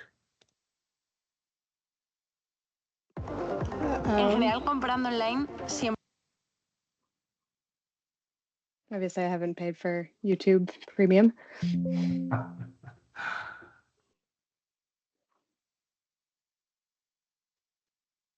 In this video, I want to show you the power of using CESMII's architecture to quickly and seamlessly discover new hardware sensors arriving on our machine. My machine has 3 stations. Let's take a look at what they look like. I have a feeding station that feeds pucks into an inspector. The inspector then detects whether they are too high or too low and rejects accordingly. And the ones that pass go through a sorting machine that put them in one of these 3 lanes based on color. The sensors I will be using come from NCT. They use MQTT technology to get to our platform. And in this example, I will be focusing on the predictive maintenance sensor that has a vibration sensor, a temperature probe, and a current transformer to give us machine health telemetry. Let's go back to the platform. You'll see that my stations have no children. The first thing I did was model the profile of these sensors. Let's take a look at the predictive maintenance. We're not going to dig into Profile Designer here today, but this is a tool used to develop smart manufacturing profiles that follow OPC-UA Part 5. So it's an information model standard, but doesn't require OPC-UA. We can dig in deeper in an office hour, but just so you know. Sensor. And after this modeling is done, I imported this profile into our platform to bring in the correct attributes of the specific sensor. Another avenue to obtain this profile would be to go to CESMII's marketplace and search for NCD, where you will find the same profile available for your use. And if you click on View an SM Profile Designer, it will lead you back to here, where you can extend the profile for your specific application. I can then go to my scanning app. Once I power on the sensor, it is ready to put its type and its live data into the platform. We just have to tell it where to go. So I will be scanning my predictive maintenance sensor.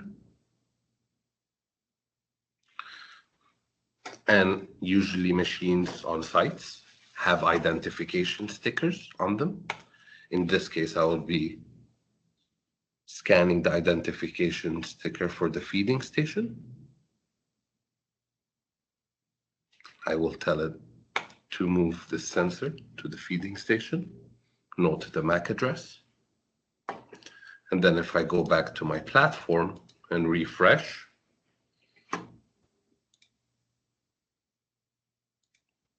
you will see that my feeding station has a new child with the same MAC address as the sensor we just scanned, bringing in live values from my new sensor. Thank you. So we're going to stop here for today. There's more demos in this video. It'll be made available to you after this training. And then I will also be available during the office hours to dig into more specific topics. If there's an area like cybersecurity, or how does this actually, where's the actual code, or how does one find these applications, and how does one use Profile Designer to actually create these information models. We can dig into that.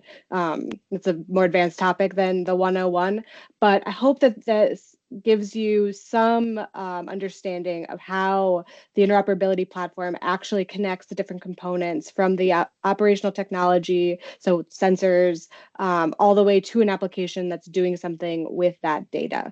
It's really leveraging the power of standards and contextualized data in the form of an SM profile to move the data around so that you don't have to be constantly wiring tags and locked into one set of technologies or one architecture because it was all hard-coded or tightly integrated. So if there's any questions, we have a couple more minutes. Otherwise, I will hand it off to John. Did you want to speak briefly to the cybersecurity question here, or did you want to take that offline? I can take just a moment to talk about it. It's a broader topic that I think probably deserves more than we have time to dig into today. Let me pull up the question. So one thing that the platform, so the question is, can you speak to the cybersecurity aspects of the platform that manufacturers need to consider connecting into their systems? So first and foremost, the interoperability platform by default doesn't have any connection to your system, and it is read only. You can configure, you could write back, but it's not designed to write back to the manufacturing system. And it uses authentication management to kind of broker that connection between your, for example, an OPC UA server and the platform itself. But as a user and a configurer, you decide what you're granting access to the platform itself. So it's not going in and scanning, and definitely not doing any sort of control within that manufacturing operation. Olivia, do you want to mention a little bit about what we're doing with CESMII? Because I think it's relevant to some of the Sure. So if you're not familiar, CESMII is another manufacturing USA institute that's focused on cybersecurity. It's also funded by the Department of Energy.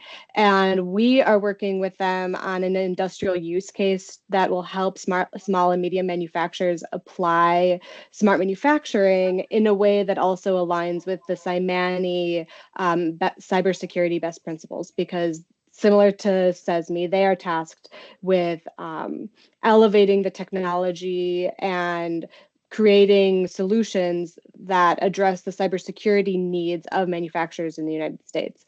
So while the platform itself addresses some fundamental cybersecurity aspects, we are working with CESMII to really make sure that we are building complementary technologies in ways that are addressing all the cybersecurity needs, or at the very least, investigating them through this collaboration.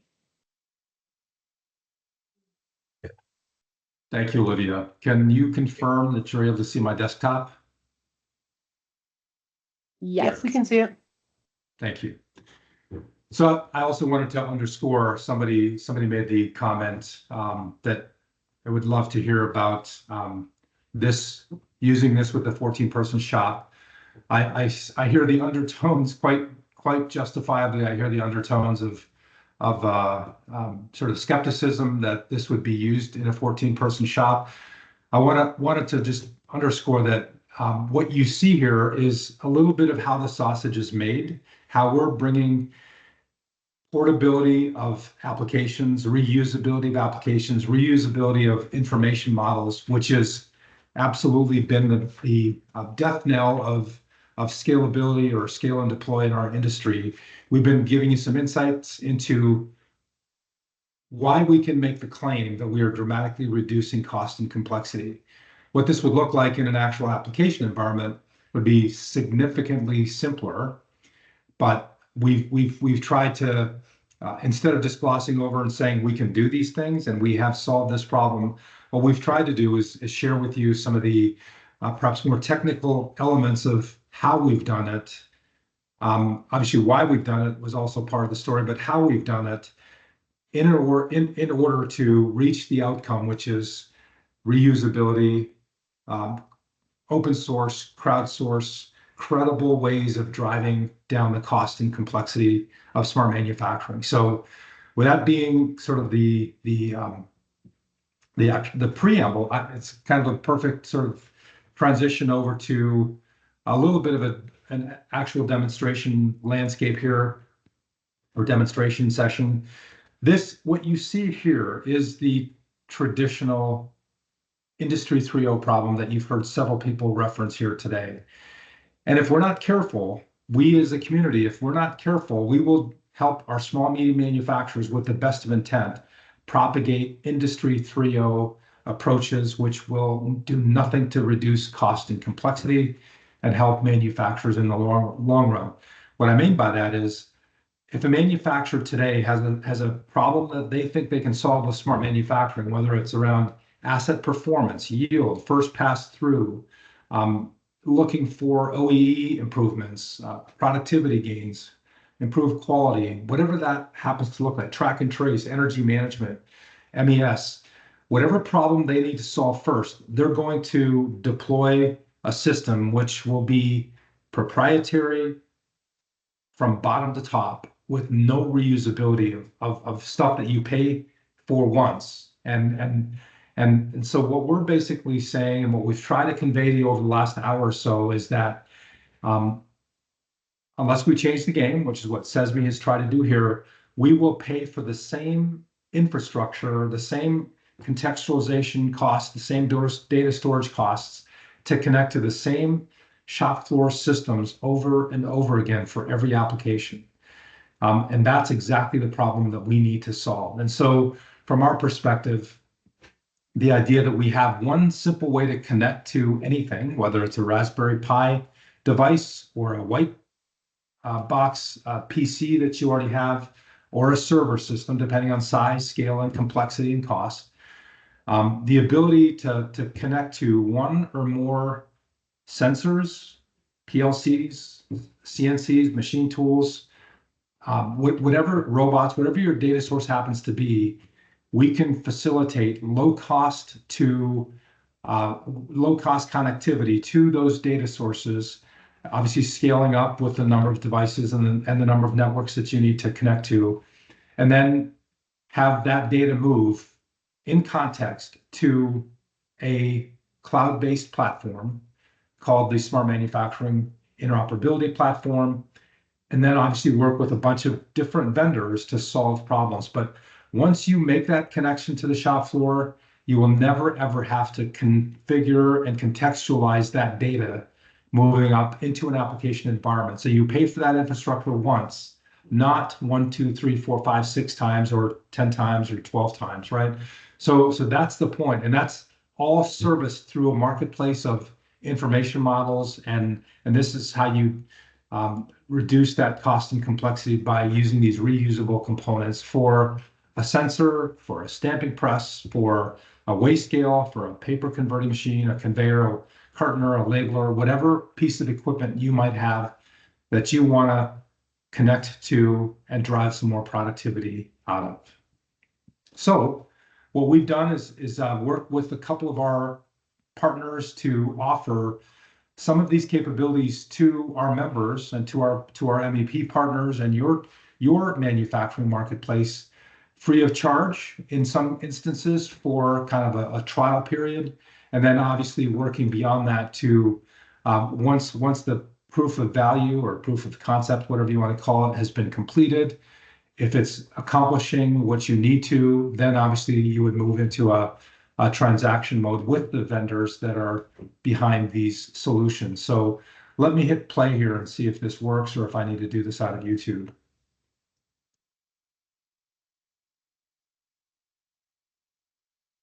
Can you hear me? No volume. Okay. I'm going to try this out of YouTube.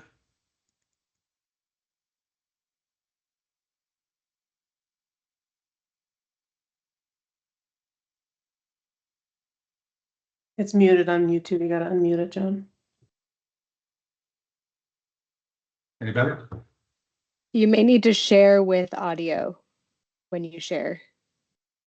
You may have to stop sharing and then reshare with audio.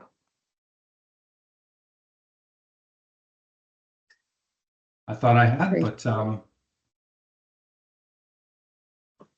include sound. We'll try it again. Look at the manufacturing ecosystem. One of the best sources for data are machines.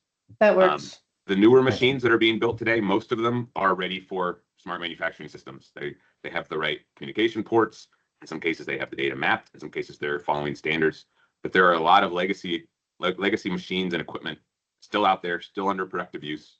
And when you put in a smart manufacturing system, you still want to get data out of those legacy machines. So we sat down at OnTime Edge. We help companies with digital transformation, and we've been doing this for decades. And CNC machines in particular have always been difficult to get data out of. They don't have PLCs running on them like equipment in other industries. They have, in some cases, proprietary controllers, in some case, controllers that don't even have communication ports. So we said, how could we make this easier? So we go to the next slide, please. In the world of machining, whether it's a small machine shop with 20 machines or a large aerospace manufacturer, you're going to see a machine mix that looks similar to what's on the slide here. You're going to have different types of machines, maybe mills, maybe lathes, and then you're going to have machines that have been purchased from different manufacturers. Again, some of the modern machines are going to arrive with an industry standard protocol on them like MT Connect or OPC UA. But not all of them. Even some of the newer machines still don't conform to standards, and they may have proprietary controllers on them. And we're going to focus today on the red boxes that you see on the screen from Haas. So Haas is a CNC machine manufacturer located in California. They've been prolific. They've been hugely successful. There are millions of their machines running in machine shops all over the US, and they have a rich source of data available in them, and it's difficult to get the data out. So we said, let's make it easy. Next slide, please. So our focus when we started to look at the data that exists in a Haas CNC machine, the model that we looked at was a home Wi-Fi network. We said, if you've set up a home Wi-Fi network in your house, you should be able to get data out of a Haas machine. And so we sat down and we designed our Apogee software around that premise. We designed it to run on a small little Windows PC, $100 PC that fits in the machine tools control cabinet, sits right next to the controller on that machine, connects to it, and talks to that machine, stores up and queues up that data so you have a week's worth of data, and even gives you troubleshooting screens locally at that little edge device via Windows browser, right, via web browser, so that you can troubleshoot the network itself between the device and the CESMII SMLP. And then we said, let's not just make it easy to get the data out, let's make it easy to get the data into the smart manufacturing system, so into the CESMII environment, and not in a way that just publishes the data, but let's use one of the profiles. So what the Apogee software does is it talks to the machine, it polls the machine and collects the data, it queues the data up, it gives you troubleshooting screens so you can see the network and you can see the 1 week of history, and then it inserts that data into the CESMII SMLP using one of the smart manufacturing profiles, so you have a structured data set that now enables use of that data with all of the great manufacturing applications that you're going to see next. Next slide, please. This shows you approximately what you do. There's a couple different types of Haas machines. We're going to show you what they look like, the controllers themselves. But ultimately, you're installing a small little piece of software on a small little Windows PC. Takes you 5 minutes. You're connecting that Windows PC to your Haas machine, to the controller itself, either a serial port on the older machines or an Ethernet port on the newer machines. And then you're connecting that edge device to either your plant network or directly to the internet, where it's now communicating to the SESMII SMIP and publishing the data there. So we think about 30 minutes, maybe 60 minutes, right? This is an activity that, again, anyone that's installed a home Wi-Fi network in their house should be able to do. This does not require a lot of technical skill. It's pretty basic and walks you through it. Next slide, please. And this is the data set that's available. And this is really just a subset of the data. The amount of data that's available depends on the machine itself. So when Haas makes their machine, they use a standard controller, and that controller is capable of a pretty rich data set. If it's a 3-axis machine, it's going to have a different data set than a 2-axis machine, for example. So this is the basic data that Apogee software collects for you from the Haas machine and publishes to the SESMII SMIP. There's additional data that is possible to get out if you need it. Most smart manufacturing systems won't even use this full data set. They're going to use 4 data points, 10 data points, something like that. But it kind of shows you that not only does it make you ready for the beginning of your smart manufacturing journey, but it gets ready for the end. So not only do you have a SESMII architecture that's gonna support you for 10 to 20 years, you have a data infrastructure that's also going to support you for 10 to 20 years. We've designed it so you can add additional sensors, additional data sources, like a barcode scanner. You could scan your traveler in your shop. At RPI, we've added some power monitoring sensors so that you can monitor the inbound power to the machine and monitor that itself. You could add vibration monitoring for maintenance types of activities. So it's really, with one infrastructure investment, not only do you have the full data set from your Haas machine controller, you can add additional sensing capabilities and publish that to the SESMII SMIP as well. Next slide, please. So this is what the Haas controller looks like. So in the case of Haas machines, the company makes their own controller to run those machines. This is what they call a Haas Classic. So there are a lot of these out there. There are a lot of machines that are productive and making parts and are not going to be retired anytime soon that have this controller. This is the one with the serial port on it. And to connect up Apogee into this, you need a serial cable. That's a 25-pin connector on the Haas controller side. It goes to the USB port on the little edge PC. We have a how-to guide to go through the Haas menu and enable communication. So all you have to do is plug power into your PC, plug the cable into the Haas controller, go through that Haas menu and enable communication, go into the Apogee menu, put in your SESMII SMIP login, and you're gonna have data in your SESMII SMIP. Nice and easy. And on the next slide, you will see the Haas, what they call NGC, next generation controller. So this is what they came out with when they retired the serial port and they put an Ethernet port on the controller. A little more modern, more modern touchscreen and look and feel. A lot of these out there, I think they've been making machines with the NGC on them for about 10 years now. So you're going to run into a lot of these types of machines also. It's the same exact steps to connect the next generation controller as the classic, except there's an Ethernet port. So instead of running a serial cable to your little edge PC, you run an Ethernet cable. So it's even easier to wire. It's even a less expensive cable. But the other activities are the same. You go into the menu, you enable communication on the Haas controller. You go into the Apogee web interface.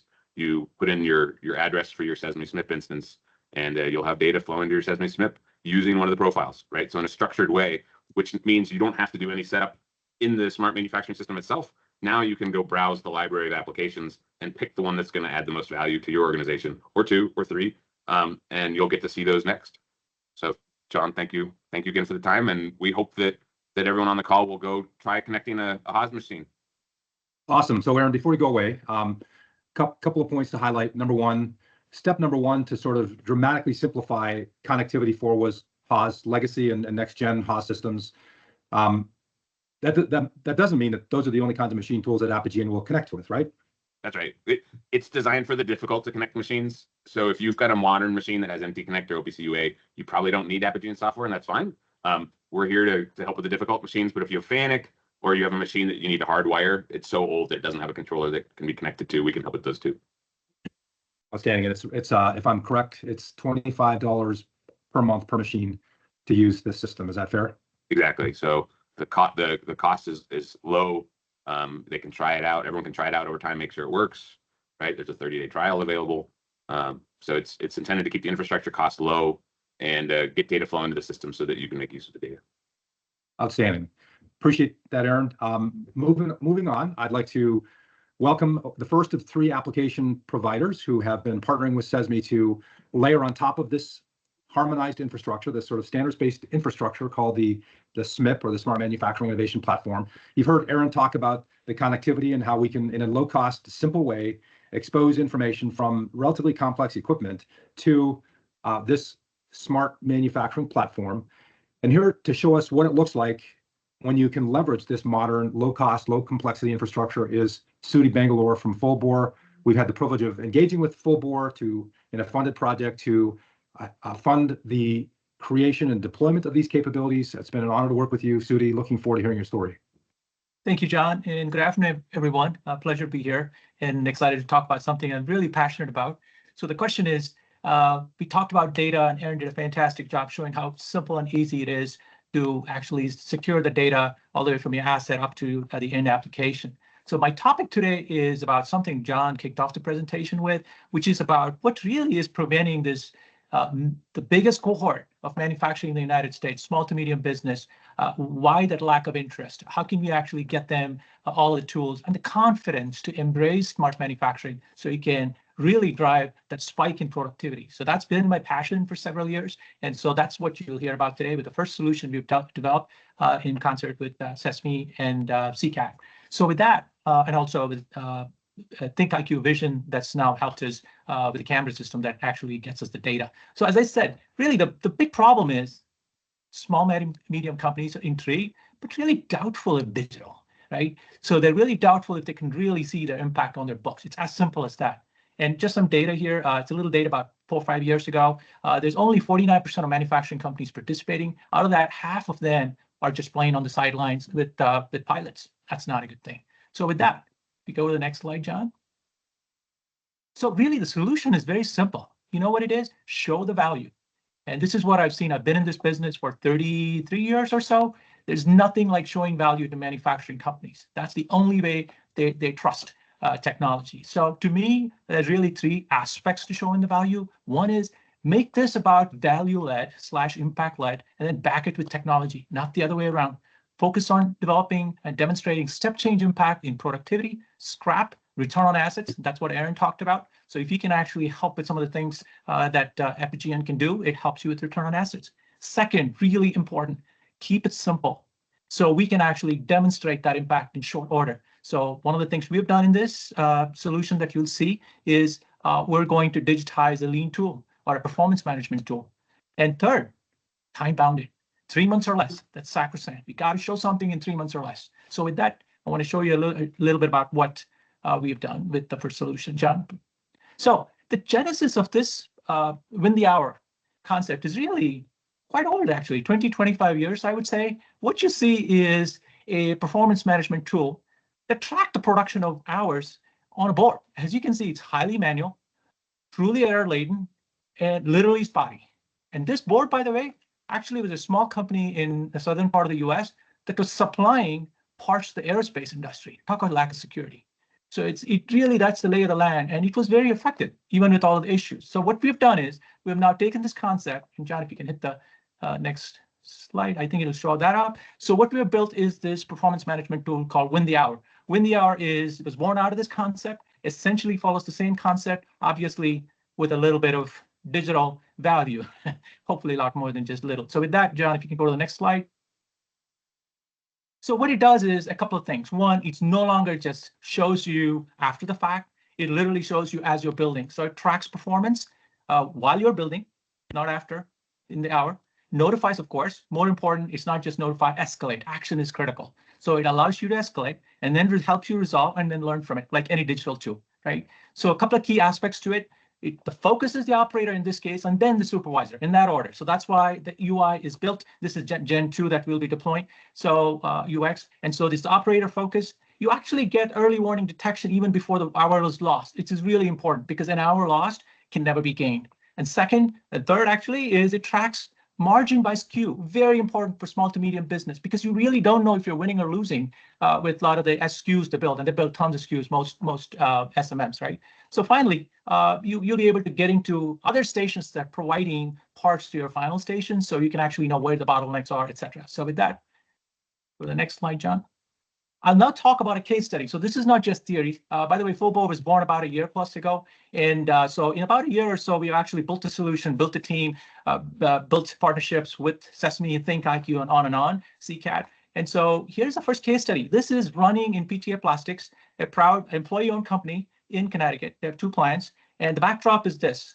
They challenged us to pick a high demand SKU, highly capacity constrained, where they actually ran weekend and second and third shifts for almost 3 years. They knew there was opportunity that they were not tapping into. They said, come solve this problem and then we'll talk. So this was an outcome-based engagement. So it's not about just selling something, it's about demonstrating something. So what we did was we engaged in that model along with ThinkIQ. As I said, they supplied the camera system and all the expertise that came with it. And then the outcome is pretty stark. Productivity up by 91% plus more when you do the line design changes that we're recommending. Eliminated late and weekend shifts and introduced, of course, the very important thing that John talked about, performance-based management culture. So now it's no longer about guesswork, data-driven manufacturing, performance-based, it all comes together. So that's what this thing is. So with that, we can go to the next slide.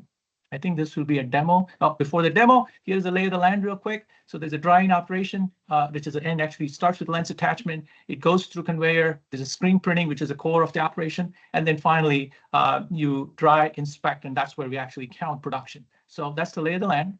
And with that, I'm going to take over and give you a quick demo.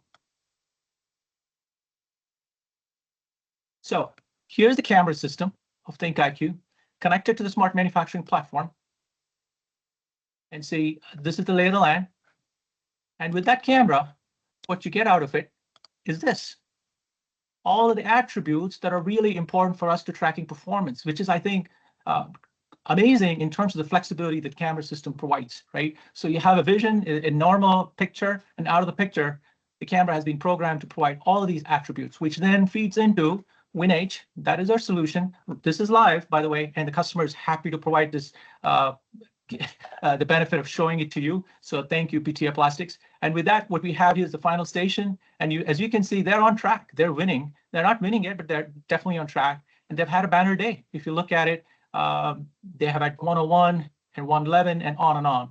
So it has been a very good day. And then you have some other basic metrics, which I'm running out of time.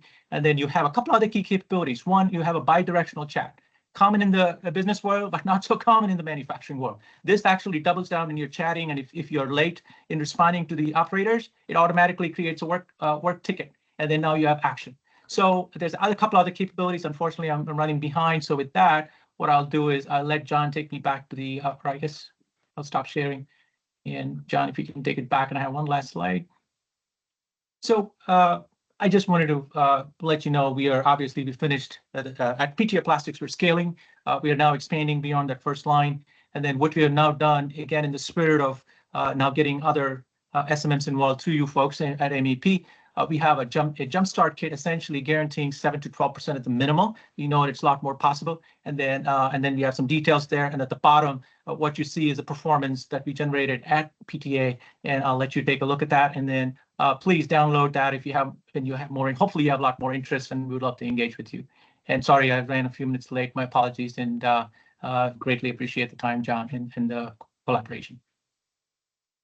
Here to tell the third aspect of the story, even though we've had some significant technical difficulties just bringing Mark into Teams. Teams is somehow not having a good day in terms of letting Mark join us. Mark, I'm hoping through the patchwork quilt that you and Jillian have been working on that you were able to join us here and do a demonstration for us today using Tulip, and a great set of capabilities there. Oh, I heard your voice. It's a great start. Good to hear my voice. Let's see. Can you guys hear me? Yes. Awesome. And you we can see hear your screen.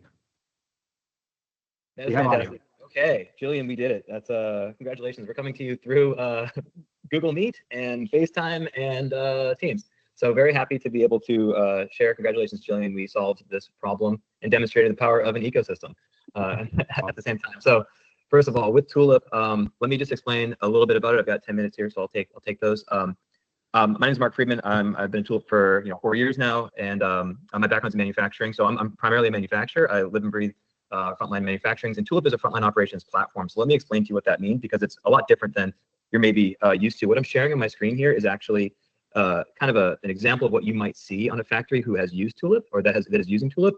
And really the way to think about it is kind of like Excel almost. You create these applications to serve your purposes. So you can create anything that your imagination would want. So for example, maybe you want to create an application, which we'll get into a little bit later, is a machine terminal. And this application is a application that you built that you want to run at your machine, and you want to connect, for example, the Apigeian device, that low-cost device that plugs right into your HOS. And that's what I'll show you later. But that's not where this ends. Really, you can create an application that just, for example, guides your operators through selecting work orders, maybe pulling in from an ERP, and then maybe you're going to show them some work instructions, allow them to add complete units and things of this nature. Maybe you want to create a dashboard that just shows whether you're winning or losing. Maybe you want to create an application that allows you to process shipments and connect to shipping providers. There's so much you can do. It's really up to your imagination, and it all happens through this no-code process. So if you look here, this is our editor, and in this, you can really just drag and drop items. So maybe I want to connect, maybe I want to add a video. So you just drag a video onto your screen. Just like building a PowerPoint, you can create anything that you could imagine. So if you're using Excel, which in manufacturing, I use Excel all the time, this is such a better tool because of the connections, because of connect to the physical world through our edge devices.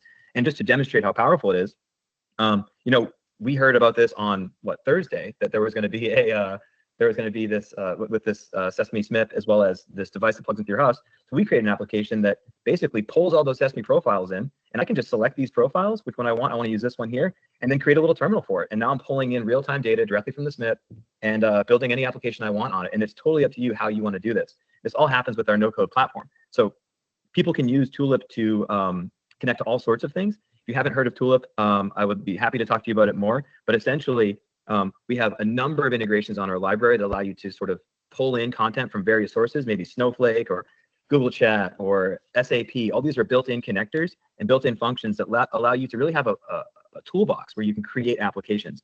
So I'll show you some more examples of how this could work, where in this factory, for example, the people decided to create an application that allows them to, and I'll just show you this one for kitting as an example. I'm just showing you a selection because, like I said, it really is an opportunity for you to create the applications you want for your business.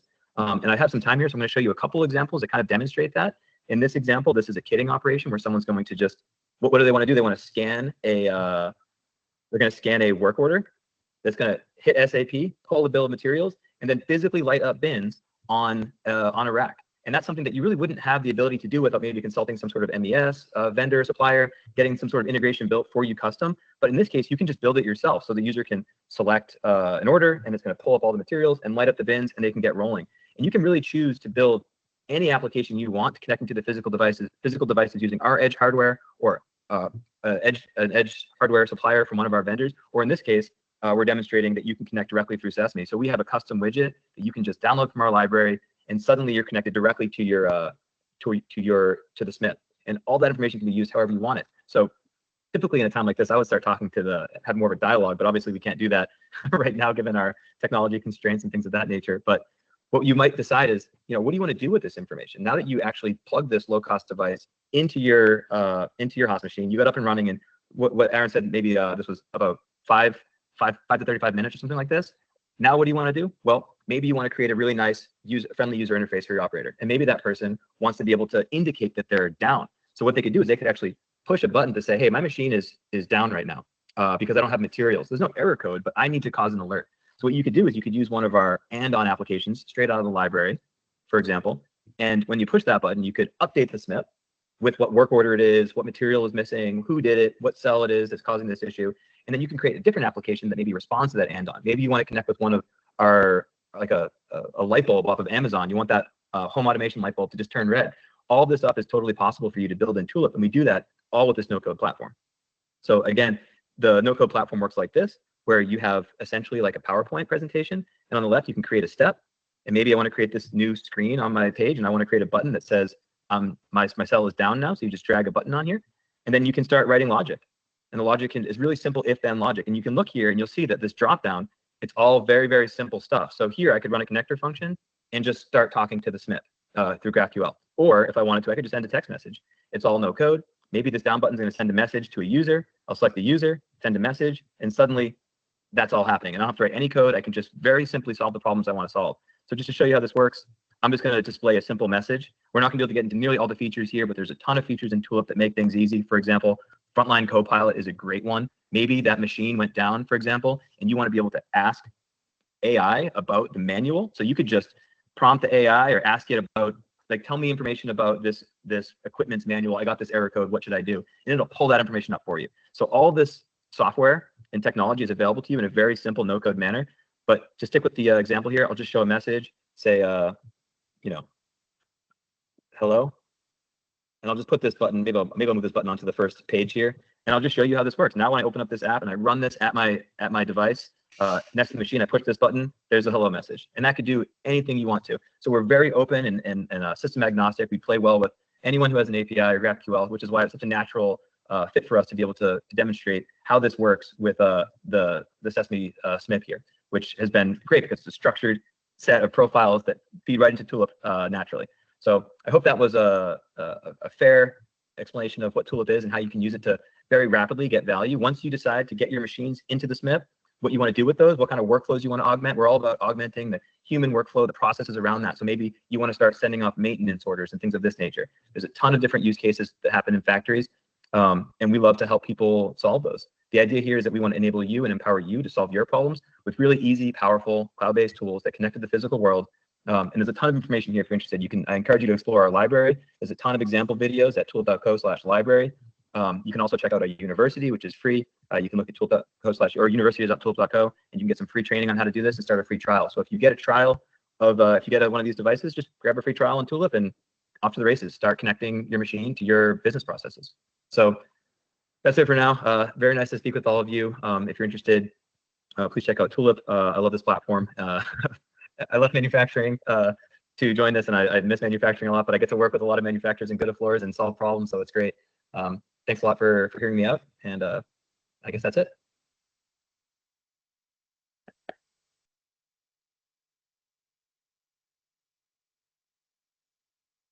So I just want to sort of underscore what you saw there. We did this set of demos for an MEP Smart Manufacturing Summit this spring back in May, where we used this third-party partner of ours called On-Time Edge to connect to a specific machine, in that case, a machine tool, and then had multiple vendors, in this case, just a range of vendors showing connectivity to the same equipment using different applications, right? And so hopefully that underscores for you, not just the value of solving any one problem well and in a modern and low cost, low complexity way, but that really comes to life when you begin adding the second application and the third application, where you don't have to do any more work to bring that content, that real-time information to an application. It's just there.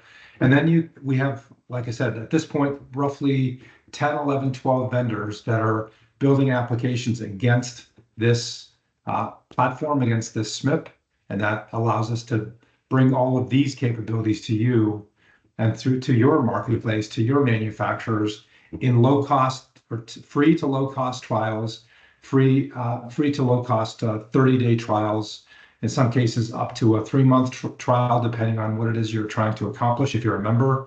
And then obviously going beyond that to full production support for these capabilities. So with that being said, kind of transitioning to the last segment here, we wanted to just make sure that over the course of the execution of this project, that you have clarity about where to go and how to engage with us as you see the sort of intersect between what you have sort of received funding to accomplish and the SOPO and the project objectives that you've created for your state, for your marketplace, and the things that we've tried to articulate for you as being things that CESMII has created over the past several years and is making available to you, not just from a deliverable standpoint, but also from the perspective of an ecosystem.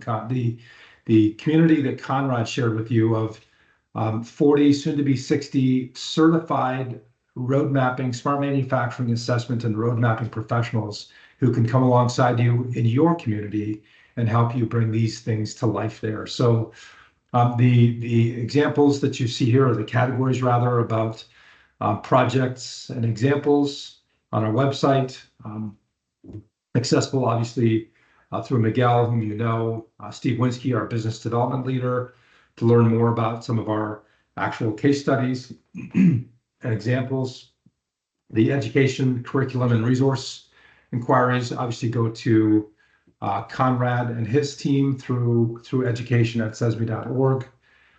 The smart manufacturing learning system, which you saw, the suitcase sized and shaped way to bring education and boot camps to your marketplace. The businesses assessment, the smart manufacturing interoperability platform, and technology related pieces. So there are specific entry points, but of course, Miguel is the center focal point, the main point of contact for you if you have any questions or want to engage with us in any specific way. I also wanted to underscore that there's a couple of great videos that we'll provide in a closeout summary for you. If we had time, I think I had teed up this this other case study about the assessment, and we'll share this link with you. But another great story by a small manufacturer, Bevan Bells, that went through this assessment process with us, and kind of gives you a really good sense of how a very low tech, low automation, a small manufacturer initially engaged with CESMII. We went through this assessment process with them, and the value that they will speak to as an outcome of that process, and how important and how valuable it was for their organization, I think will be one that you all would really appreciate. So we'll share these links with you as well as a few others, and hopefully you found this helpful. The last thing I'll say is at our member meeting at Oak Ridge National Labs, November 6th and 7th. So that's about 2 weeks from tomorrow. It's coming up on us quickly here. I know many of you are RSVP'd, some of you are not, but we will be launching several of these programs, including some starter kits, which we've talked about in the past, but we'll be referencing very directly a series of starter kits that demonstrate and bring for a low cost, bring kind of a turnkey set of these capabilities to you, whether it's an assessment and an instance of the platform for Tulip, or for Win the Hour, or for inductive automation, or for ThinkIQ's system, or for a number of 5G Automatica, a number of technology providers that are supporting and working with us to bring these capabilities to life for small, medium manufacturers. I think will be something that you'll want to keep track of and consider at least reviewing as we bring them to the member meeting in a couple of weeks. So with that said, we do have some additional time for questions. We've finished, I think, earlier than we anticipated, so we can either buy a few minutes of our day back. We can certainly take time to answer questions. So the floor is open.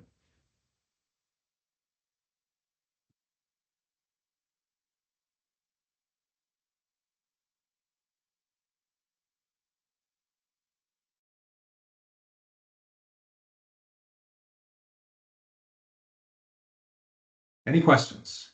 Going once? Well, if there are no questions, I wanted to really quickly just highlight a couple of other things that we want you to do after this webinar. And this is basically just a way to helping us, improve in the future. So we do have a quick survey that we want you to take if possible. So if you don't mind, we have the QR code here. Go ahead and take the survey. Also, please keep in mind that we're starting the office hours tomorrow. So it'll be every other week. We're going to be including some of the key topics that probably needed more in-depth discussions. So we'll do that as well. And also, if you have any questions from now until tomorrow about this webinar, we'll be happy to answer those as well during that meeting tomorrow. So with that, let's see what else. I think the other point is that we will be providing you with a link to these presentations, so you will have access to it. I'm hoping that everyone also has access to Confluence at this point. So a lot of this material will be also included in that specific space for all of us to share. Okay. So with that, thank you for the participation. Thank you for joining us. Thank you for all the presenters. I mean, it's been great. I know we cover a lot of materials, and you can spend hours and hours just digging into some of these specific topics. But we have some time, so we'll do that in the future. So thank you so much. Thank you all. Yeah, thank you all. Okay. It was great information. Thank you. Bye-bye. Bye.